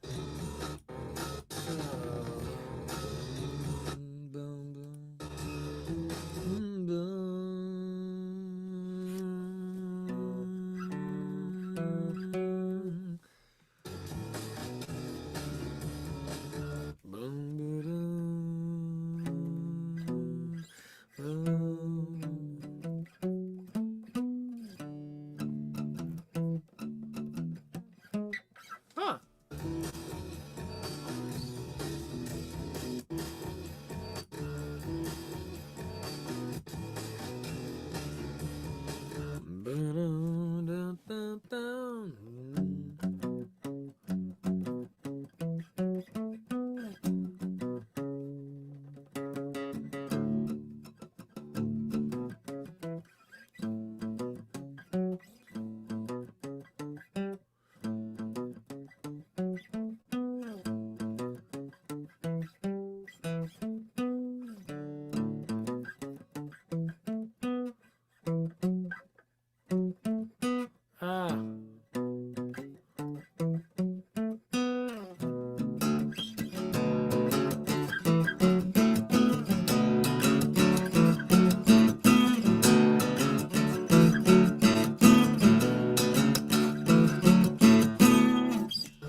Nice. Okay, that is really, really cool. Okay. I'm ready to share what I've learned now, yes.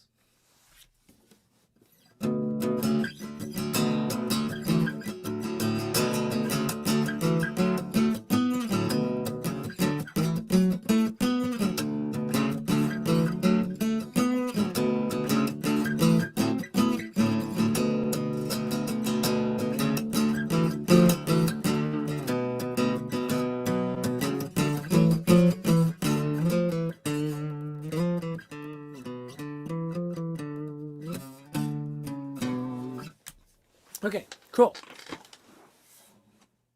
So, I'm gonna get rid of this now because we kind of did that proper.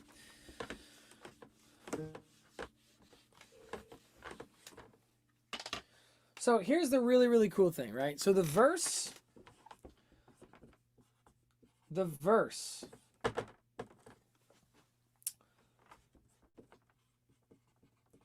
focuses on B minor with like downward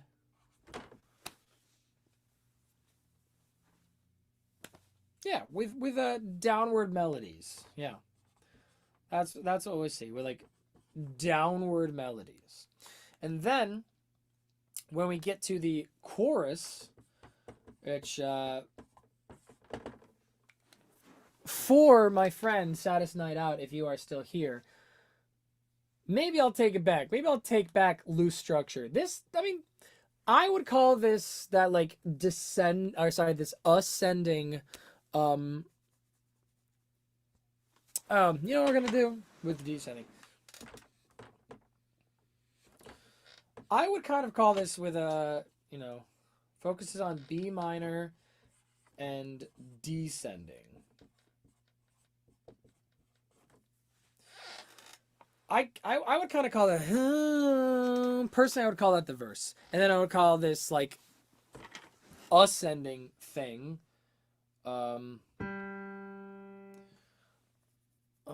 Yeah, B.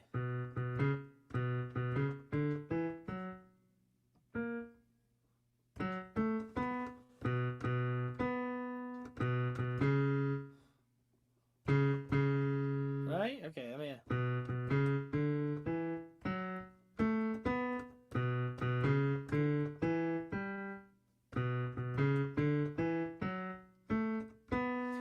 Focuses on B minor, and yeah, sorry, I keep kind of jumping all over the place. Got so many thoughts up here, guys.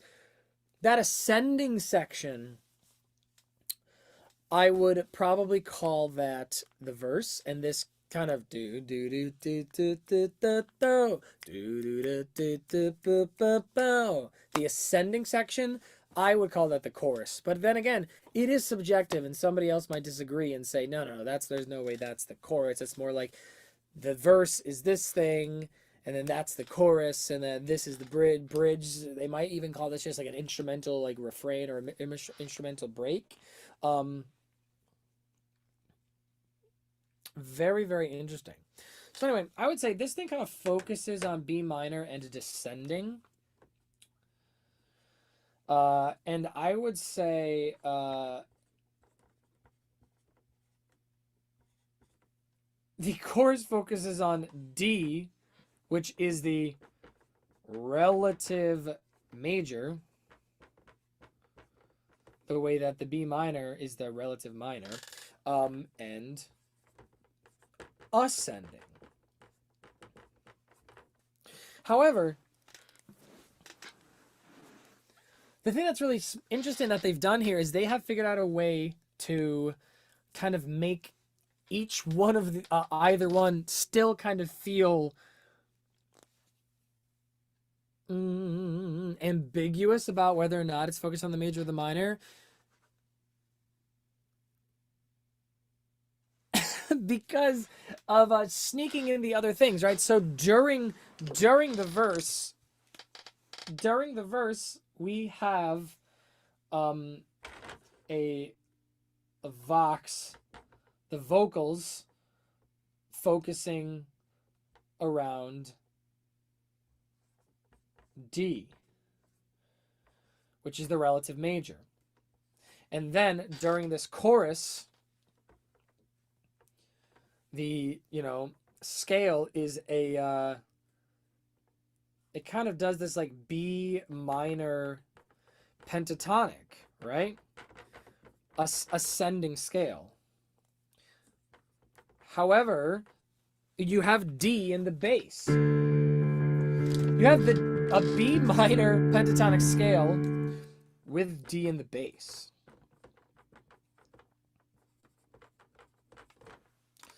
And so you kind of end up getting this like liminal, like, major and minor feel. Because when we're focusing on minor, we have an element that is focusing on the relative major. And when we are focusing on D, the relative major, we have an element that focuses on the relative minor. And again, we're switching this like textural direction that we're moving, right? So think about it like this way. If I have this B in the bottom, and we know we are going, and then we kind of, right? They were kind of focusing our relative major. If I, even though this melody is falling down onto this relative major, D, do, D, do. When we put that B, the relative minor, in the bass, that kind of obfuscates it. They obfuscate each other. That focus on that D in the melody obfuscates the minorness of it. But also, the minorness of it obfuscates the major of it. It's really, really very interesting. Right?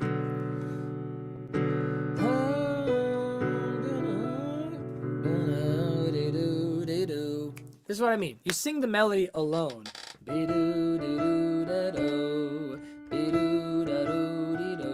That feels like major. But look what happens when I put that relative minor in the bottom.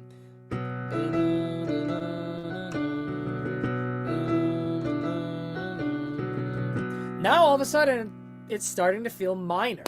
And that certainly is helped by that ghostly vocal.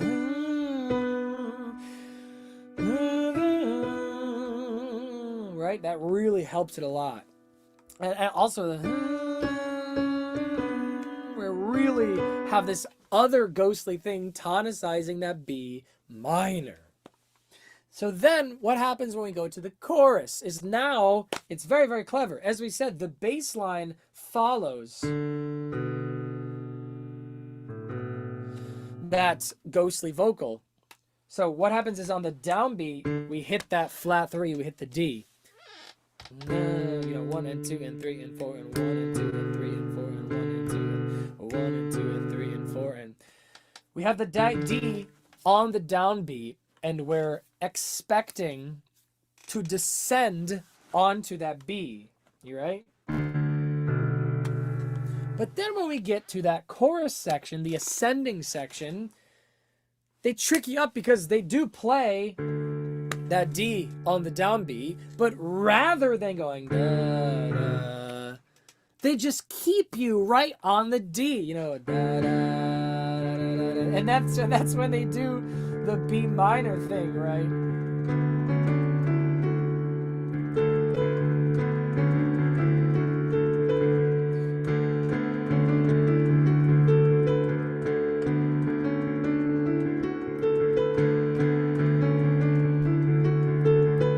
Right, so we're playing the B minor pentatonic. Actually, we're playing a B minor, sorry. Feeling very minor. Right? That feels very minor, doesn't it?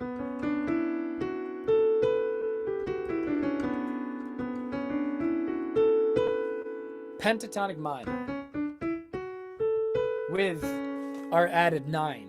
However, you put that D in the bottom, the relative major, and suddenly now that doesn't feel so minor anymore. Now it feels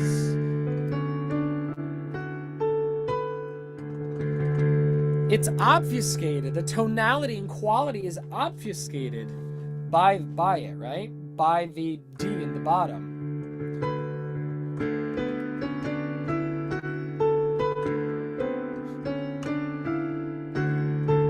I'm not very good at that, but it's really, really, really fascinating. We're ascending and descending. And then, even better, there's a one part where we're focusing on that D in the bottom. And then we go. We all of a sudden turn it on its head, and we're like, well, we're kind of ascending and focusing on D major, right? And we're kind of obfuscating that by playing this B minor focused ascending motif. And so now, as they are wont to do, they are wont to pervert and invert the whole thing. So they're like, well, what happens if instead of focusing on D major and B minor, we're kind of focusing on major here. I think I do want to flip turn it and like focus on minor. However, I don't want to focus on the relative minor. I want to focus on the parallel minor. So then they hit us with, if you're in D major, you get the 1, 2, 3, 2, 1. Mi, re, do. So they take that D major, and they say D minor. And that's why at the bottom, at that one section, right, we go up a bunch and get that B, right?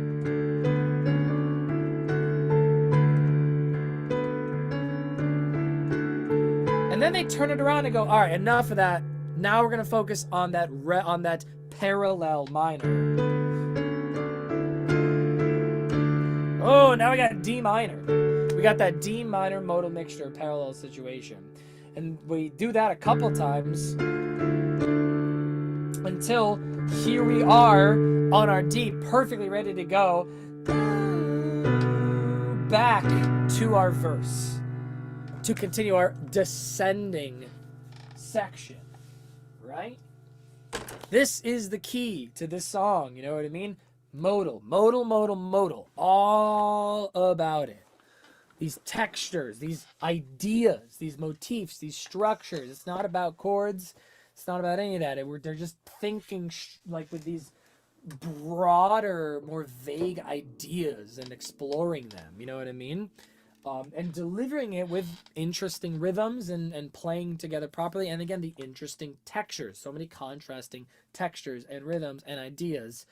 It's really, really interesting. Is it that way just for the rest of the song? Right? I mean, it's pretty much it.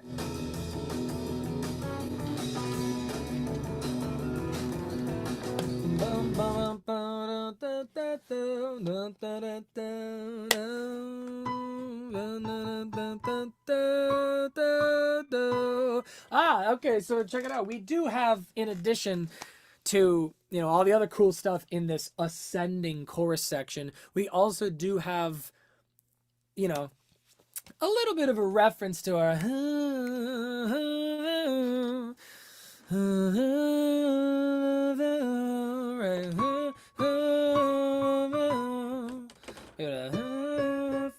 we have that here.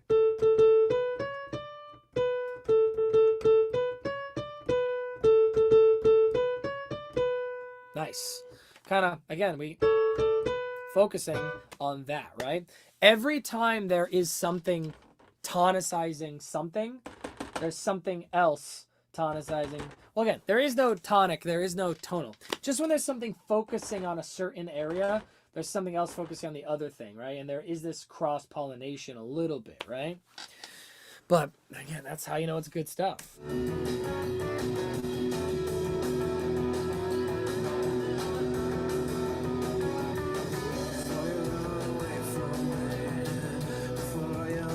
Between the notes, the beat goes round and round. And Zamba-da-ba-ba-bo. The beat goes round and round. The beat goes round and round. Ooh, it's kind of got a little bit of like false fold, like compression, distortion, and a little bit of that like rattle rasp too. Like he's kind of combining distortions there. And it just goes up the octave there. Actually, and then you go, that's actually a cool thing is that thing, that ghostly humming vocal goes up the octave as well. So then he's like, well, I guess we'll take this other melody up the octave as well, right? There's just when things seem very different, they also are related to each other as well. Things are tied together, you know, motifs, textures, novelty and familiarity, relationships and contrasts. It's similarities and contrasts. It's great. Oh, it's so good.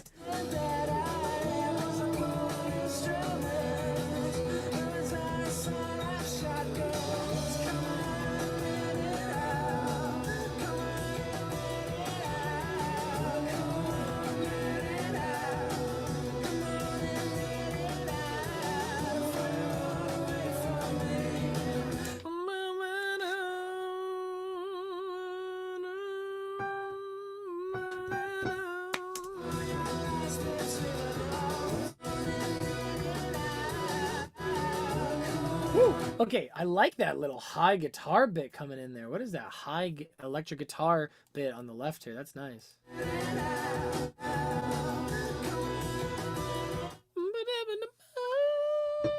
Yeah, okay, so that one I think so that's definitely bridge pickup, but something like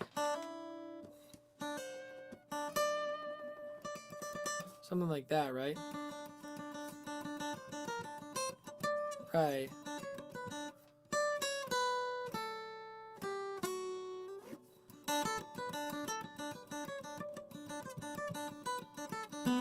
It kind of sounded to me like there was some like open string jumping, like Thunderstruck kind of stuff happening on that left guitar over here.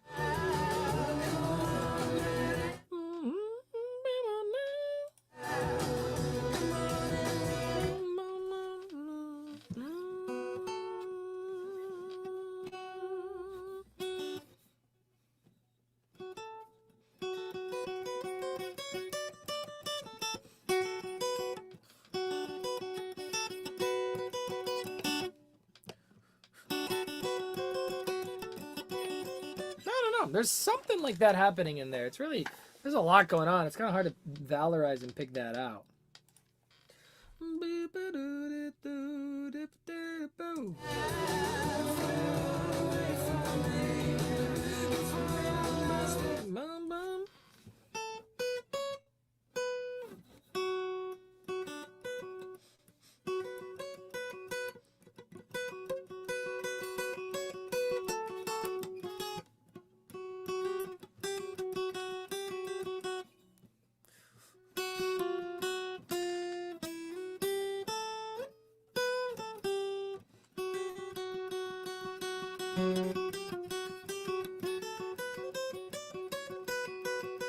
Something really just that. It's just kind of. It's kind of the. So that's the 5 of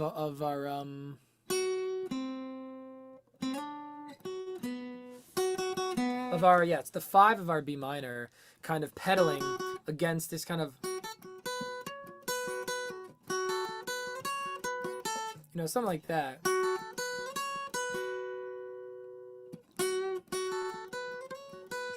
And then he also, so that's the motif of, you know, flat 7, 1, 2, 1, la la la la la la. Those are kind of the 2 motifs that guy's playing.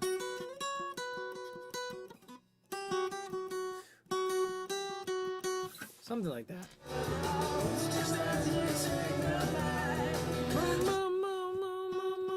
Yep, that's definitely playing in there.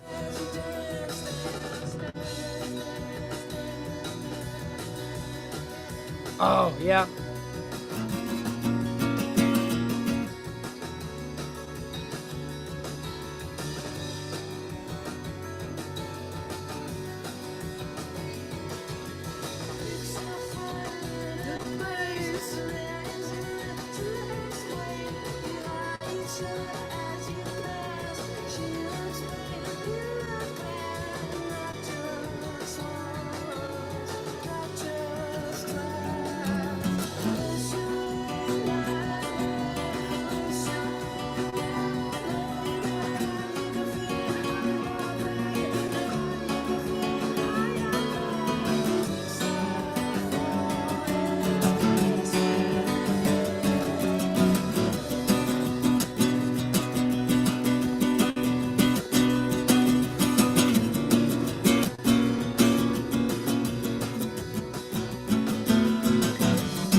Nice. Wow. Okay. Okay. So then we return to that intro, right? So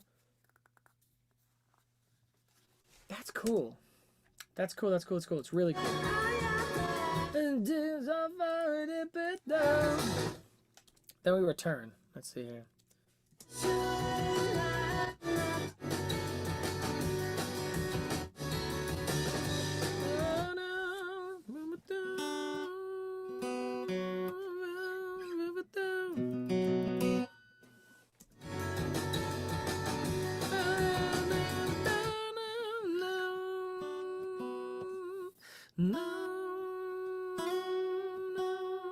They're doing something like texturally up there, right?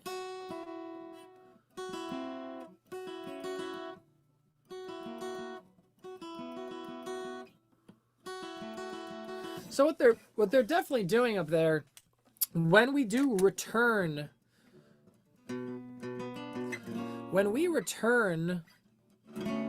to our intro kind of chord progression, they're adding extra textures on top, right? Rather than having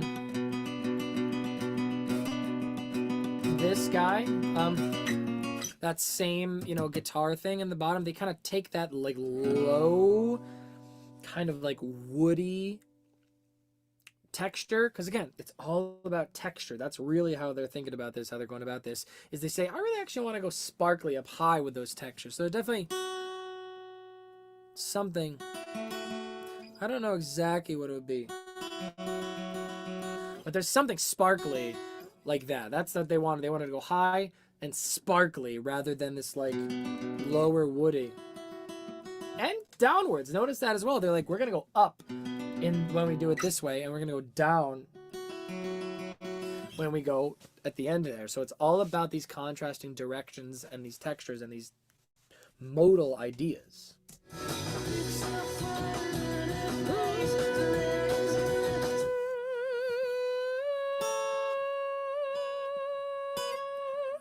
And God, we gotta give it up. We gotta give it up for those strings. God, that's so good.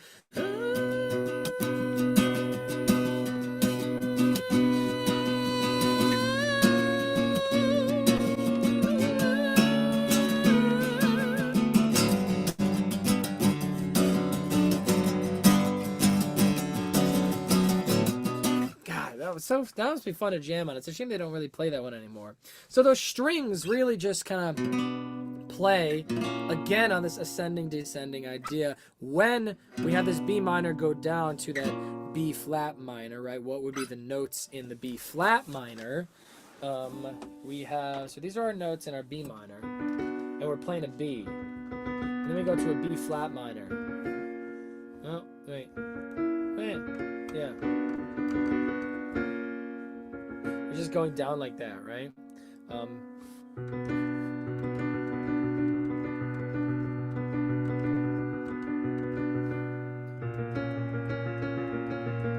Right, so it's nice that when the whole thing is going down, this string goes up, right? That's really, really cool. The strings.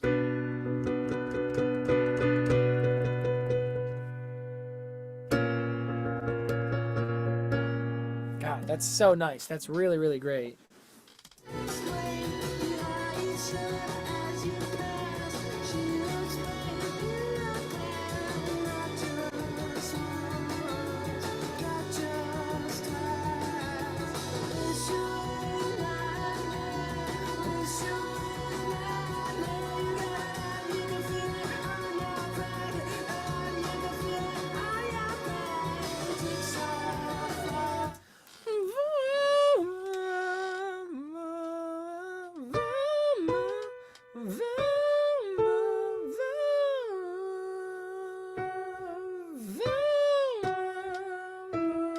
Wow.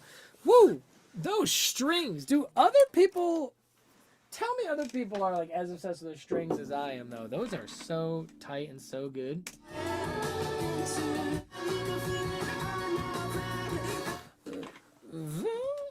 Right, we're kind of doing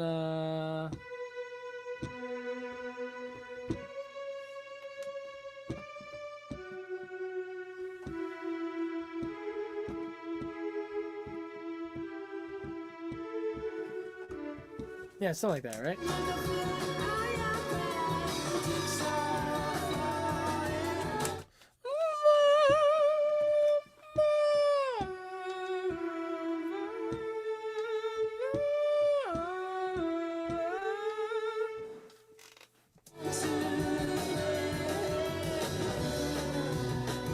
And then it goes down.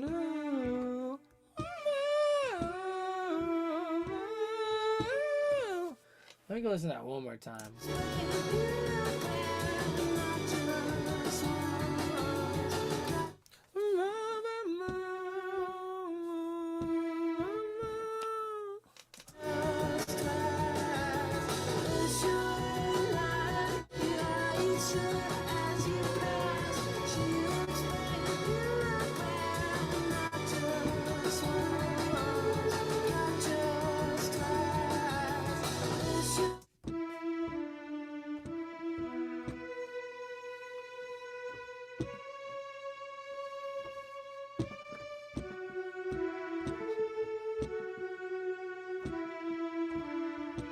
Something like that. Something like that.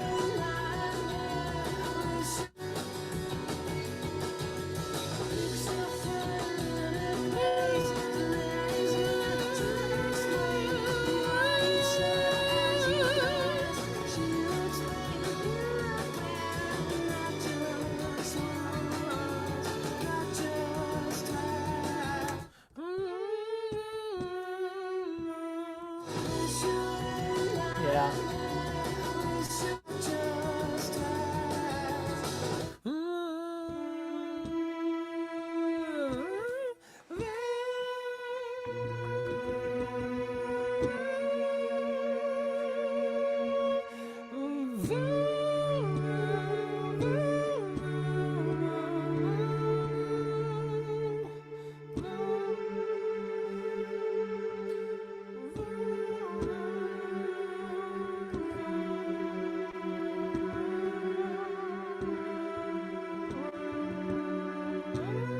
Something like that. That's really what those strings are doing. You know, against that bass line.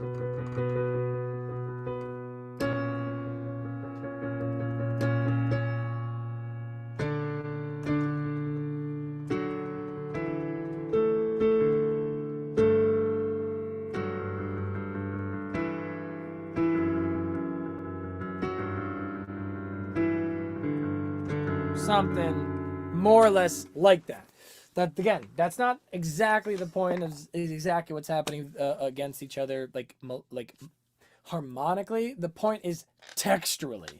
Notice again all these extra textures they're adding at the end that are so contrasting. Like the whole thing was so stabby staccato before that. Now when we come back, we want these kind of like sparkly descending lines on those acoustic guitars, and now these like very high soaring legato string textures, doubled by there's a theremin in there, which is similar in the sense that it similar to the strings in the sense that it is going to be like legato and glidey, but is just a different timbre, right? So it's just two different additions of like slidey legato textures in contrast to the multiple stabby staccato textures like the guitars and the drums and the bass. Jigsaw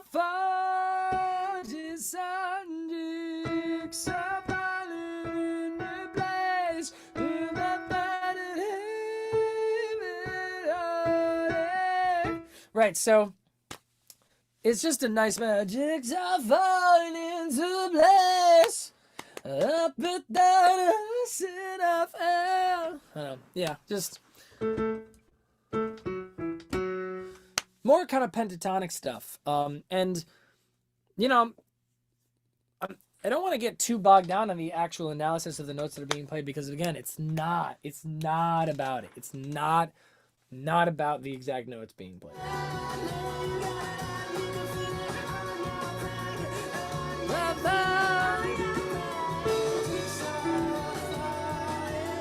Jigsaw.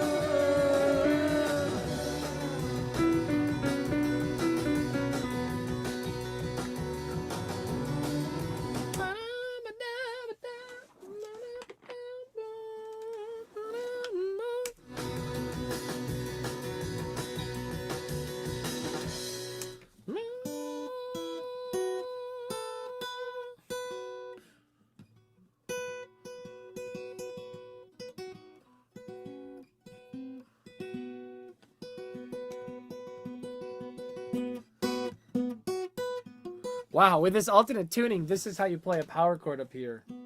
That's so interesting.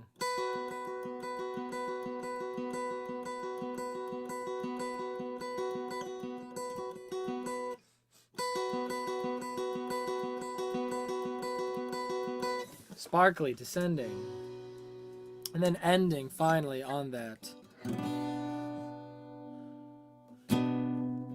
On that B minor.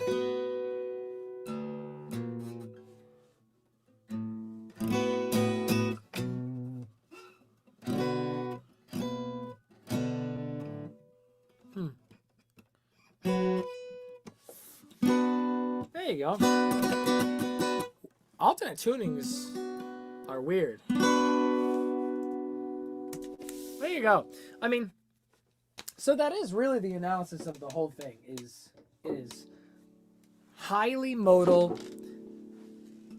It is highly modal, highly textural, and it kind of has this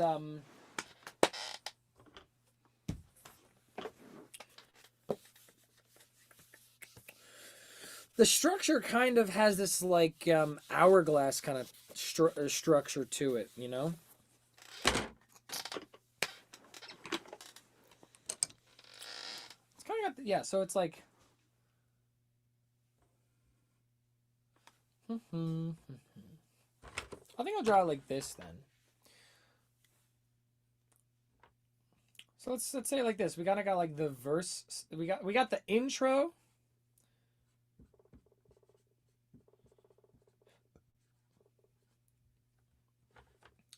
That then kind of like explodes to like the drop, as we called it, which is the same notes and stuff as the intro, the same progression, the same, you know, bass line and general structure as the intro, but now with the full band.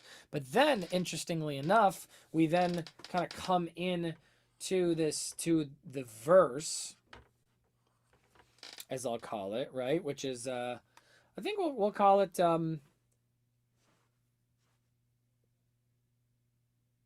maybe we'll call it the descending section, right? The descending section.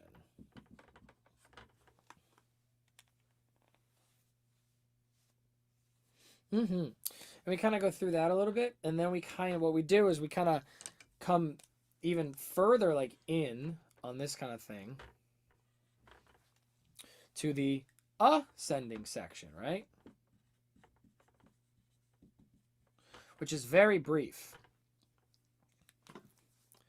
Before we kind of come out to the descending section, a repetition of the descending section, where now it's more intense because we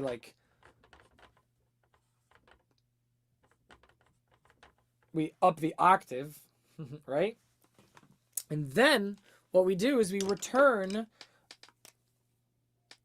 to our like intro drop, but now, yeah, yep, and then we kind of come back in at the end.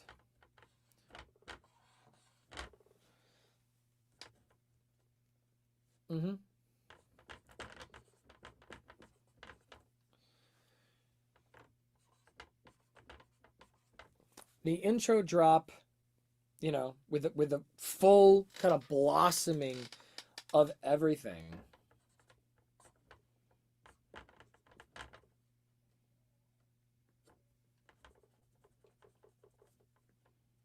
I'm gonna call it an intro drop, like, explosion. How's that? Because when we do come out here, this does feel like the biggest part, because that's when you get that, you know, those strings and the theremin and everything before it kind of just like falls out to just like the outro again. So in general, like the structure of this thing is really, you know, let's see here. How am I going to write this down? It's kind of A prime, B, C, B prime, A prime prime, kind of like back to A-ish, if you will. A, B, C, B, A. Or, very, very loosely,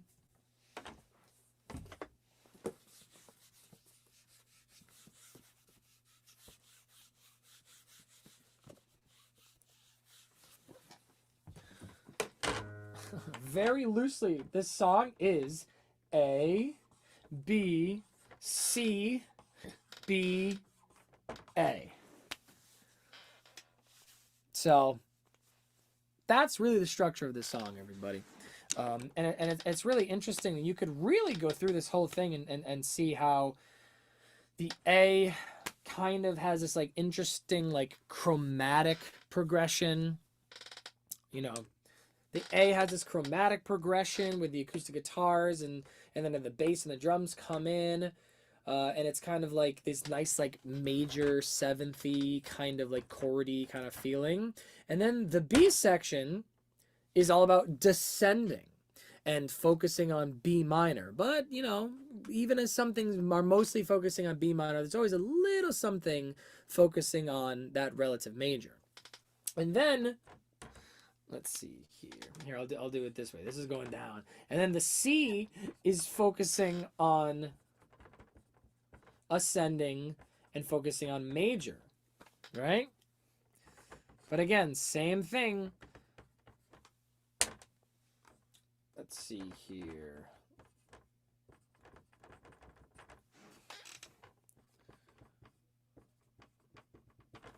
Yeah, that's generally the feel of it all, right? Even when things are major, there's always, even when mostly everything's focused on major, there's something hinting at minor. Even when things are focusing on minor, there's something hinting at major, right? And so this ends up being this like really cool modal piece, you know, modal textural piece, where it's all about these ideas of like breaking it down like that, these textures, the ideas, up and down, up, ascending, descending, sparkly, staccato, longer, these things. That's the point of the song. That's why this song is so good. That's why everyone loves this song, is because it's a really fantastic example of that modal thing, you know, in with like a rock band instrumentation. And the playing is great, the note choices are great, the textures are great, the production, the mixing and mastering is great. That's it. That's the song. You want to understand what makes this song great? That's what makes this song great. Is this exploration of these textures and these ideas, of these motifs. That's what really does it.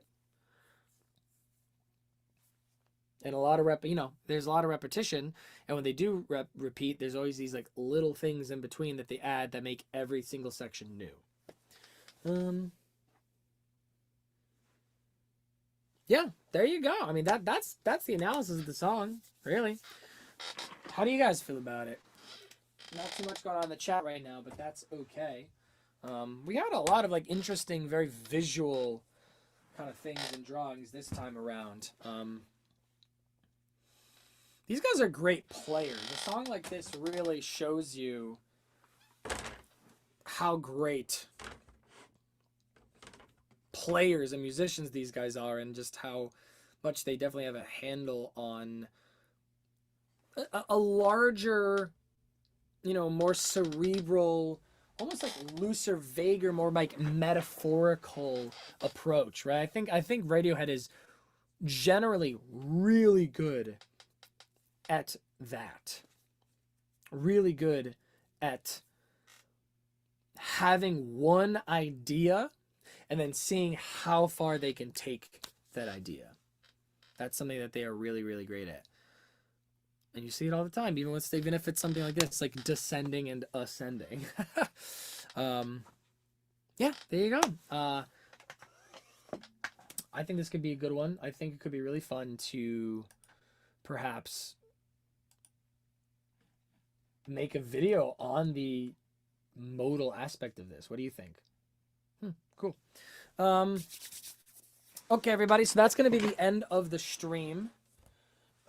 Get ready for this upcoming Monday, the 5th, I think it is. The 5th.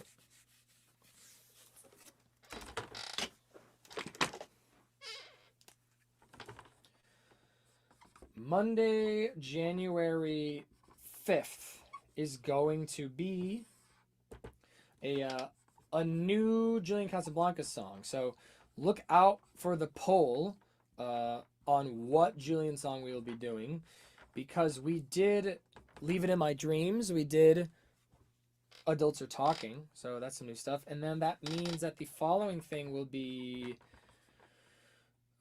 not January. February 5th. Monday, February 5th. This upcoming Monday will be the new Julian Casablancas song. Look out for the poll on that. That means Wednesday,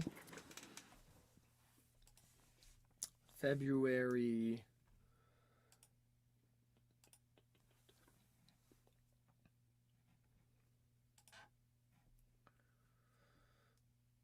Oh, that might not happen. That's literally Valentine's Day. I got a girlfriend. I don't know about you guys. Or a boyfriend. Or a non-binary partner. Or just a person you like. Or a mom or a dad. Or a pet. Whatever you guys want. It's all fine. It's all well and good. Whatever you want. Please something off Come Down Machine. Didn't catch much of the stream, but excellent analysis. Thank you, Clem. I very much appreciate that. Look forward to... You can look forward to hopefully a video. My brain is churning about a really cool video on this song, so definitely get ready for that.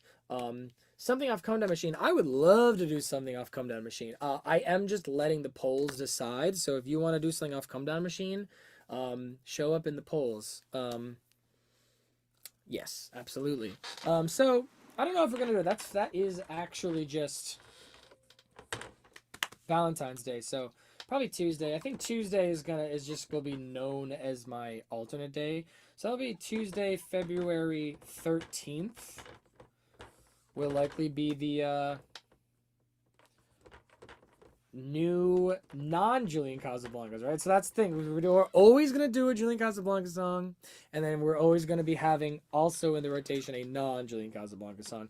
I'm thinking of adding a whatever I want song, like even like I've been really into like Caroline Polachek recently. I would love to look into some of that. Andy Schauf is one of my favorites. I'd love to look at some Andy Schauf. You know, I don't know. Look out for the poll.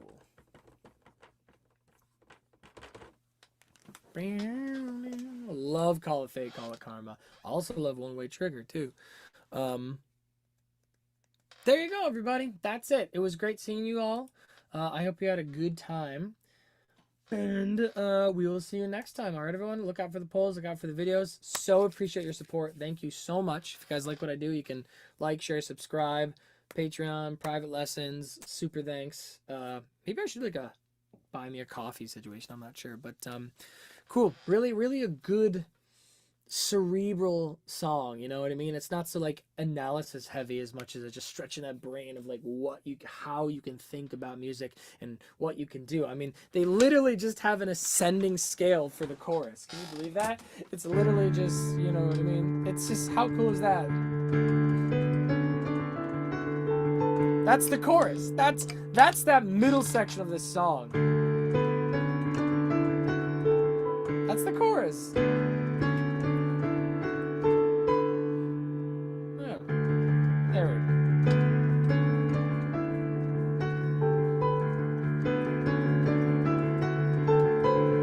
go. I'm not very good at piano, but you get the point.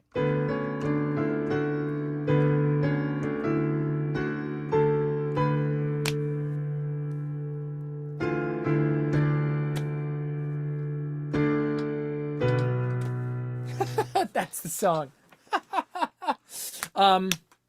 Yeah, stretch your mind. You can think about music in so many different ways, and things that you didn't think you could make a song about, like, or song around, like just going up a B minor pentatonic scale while holding a D in the bottom.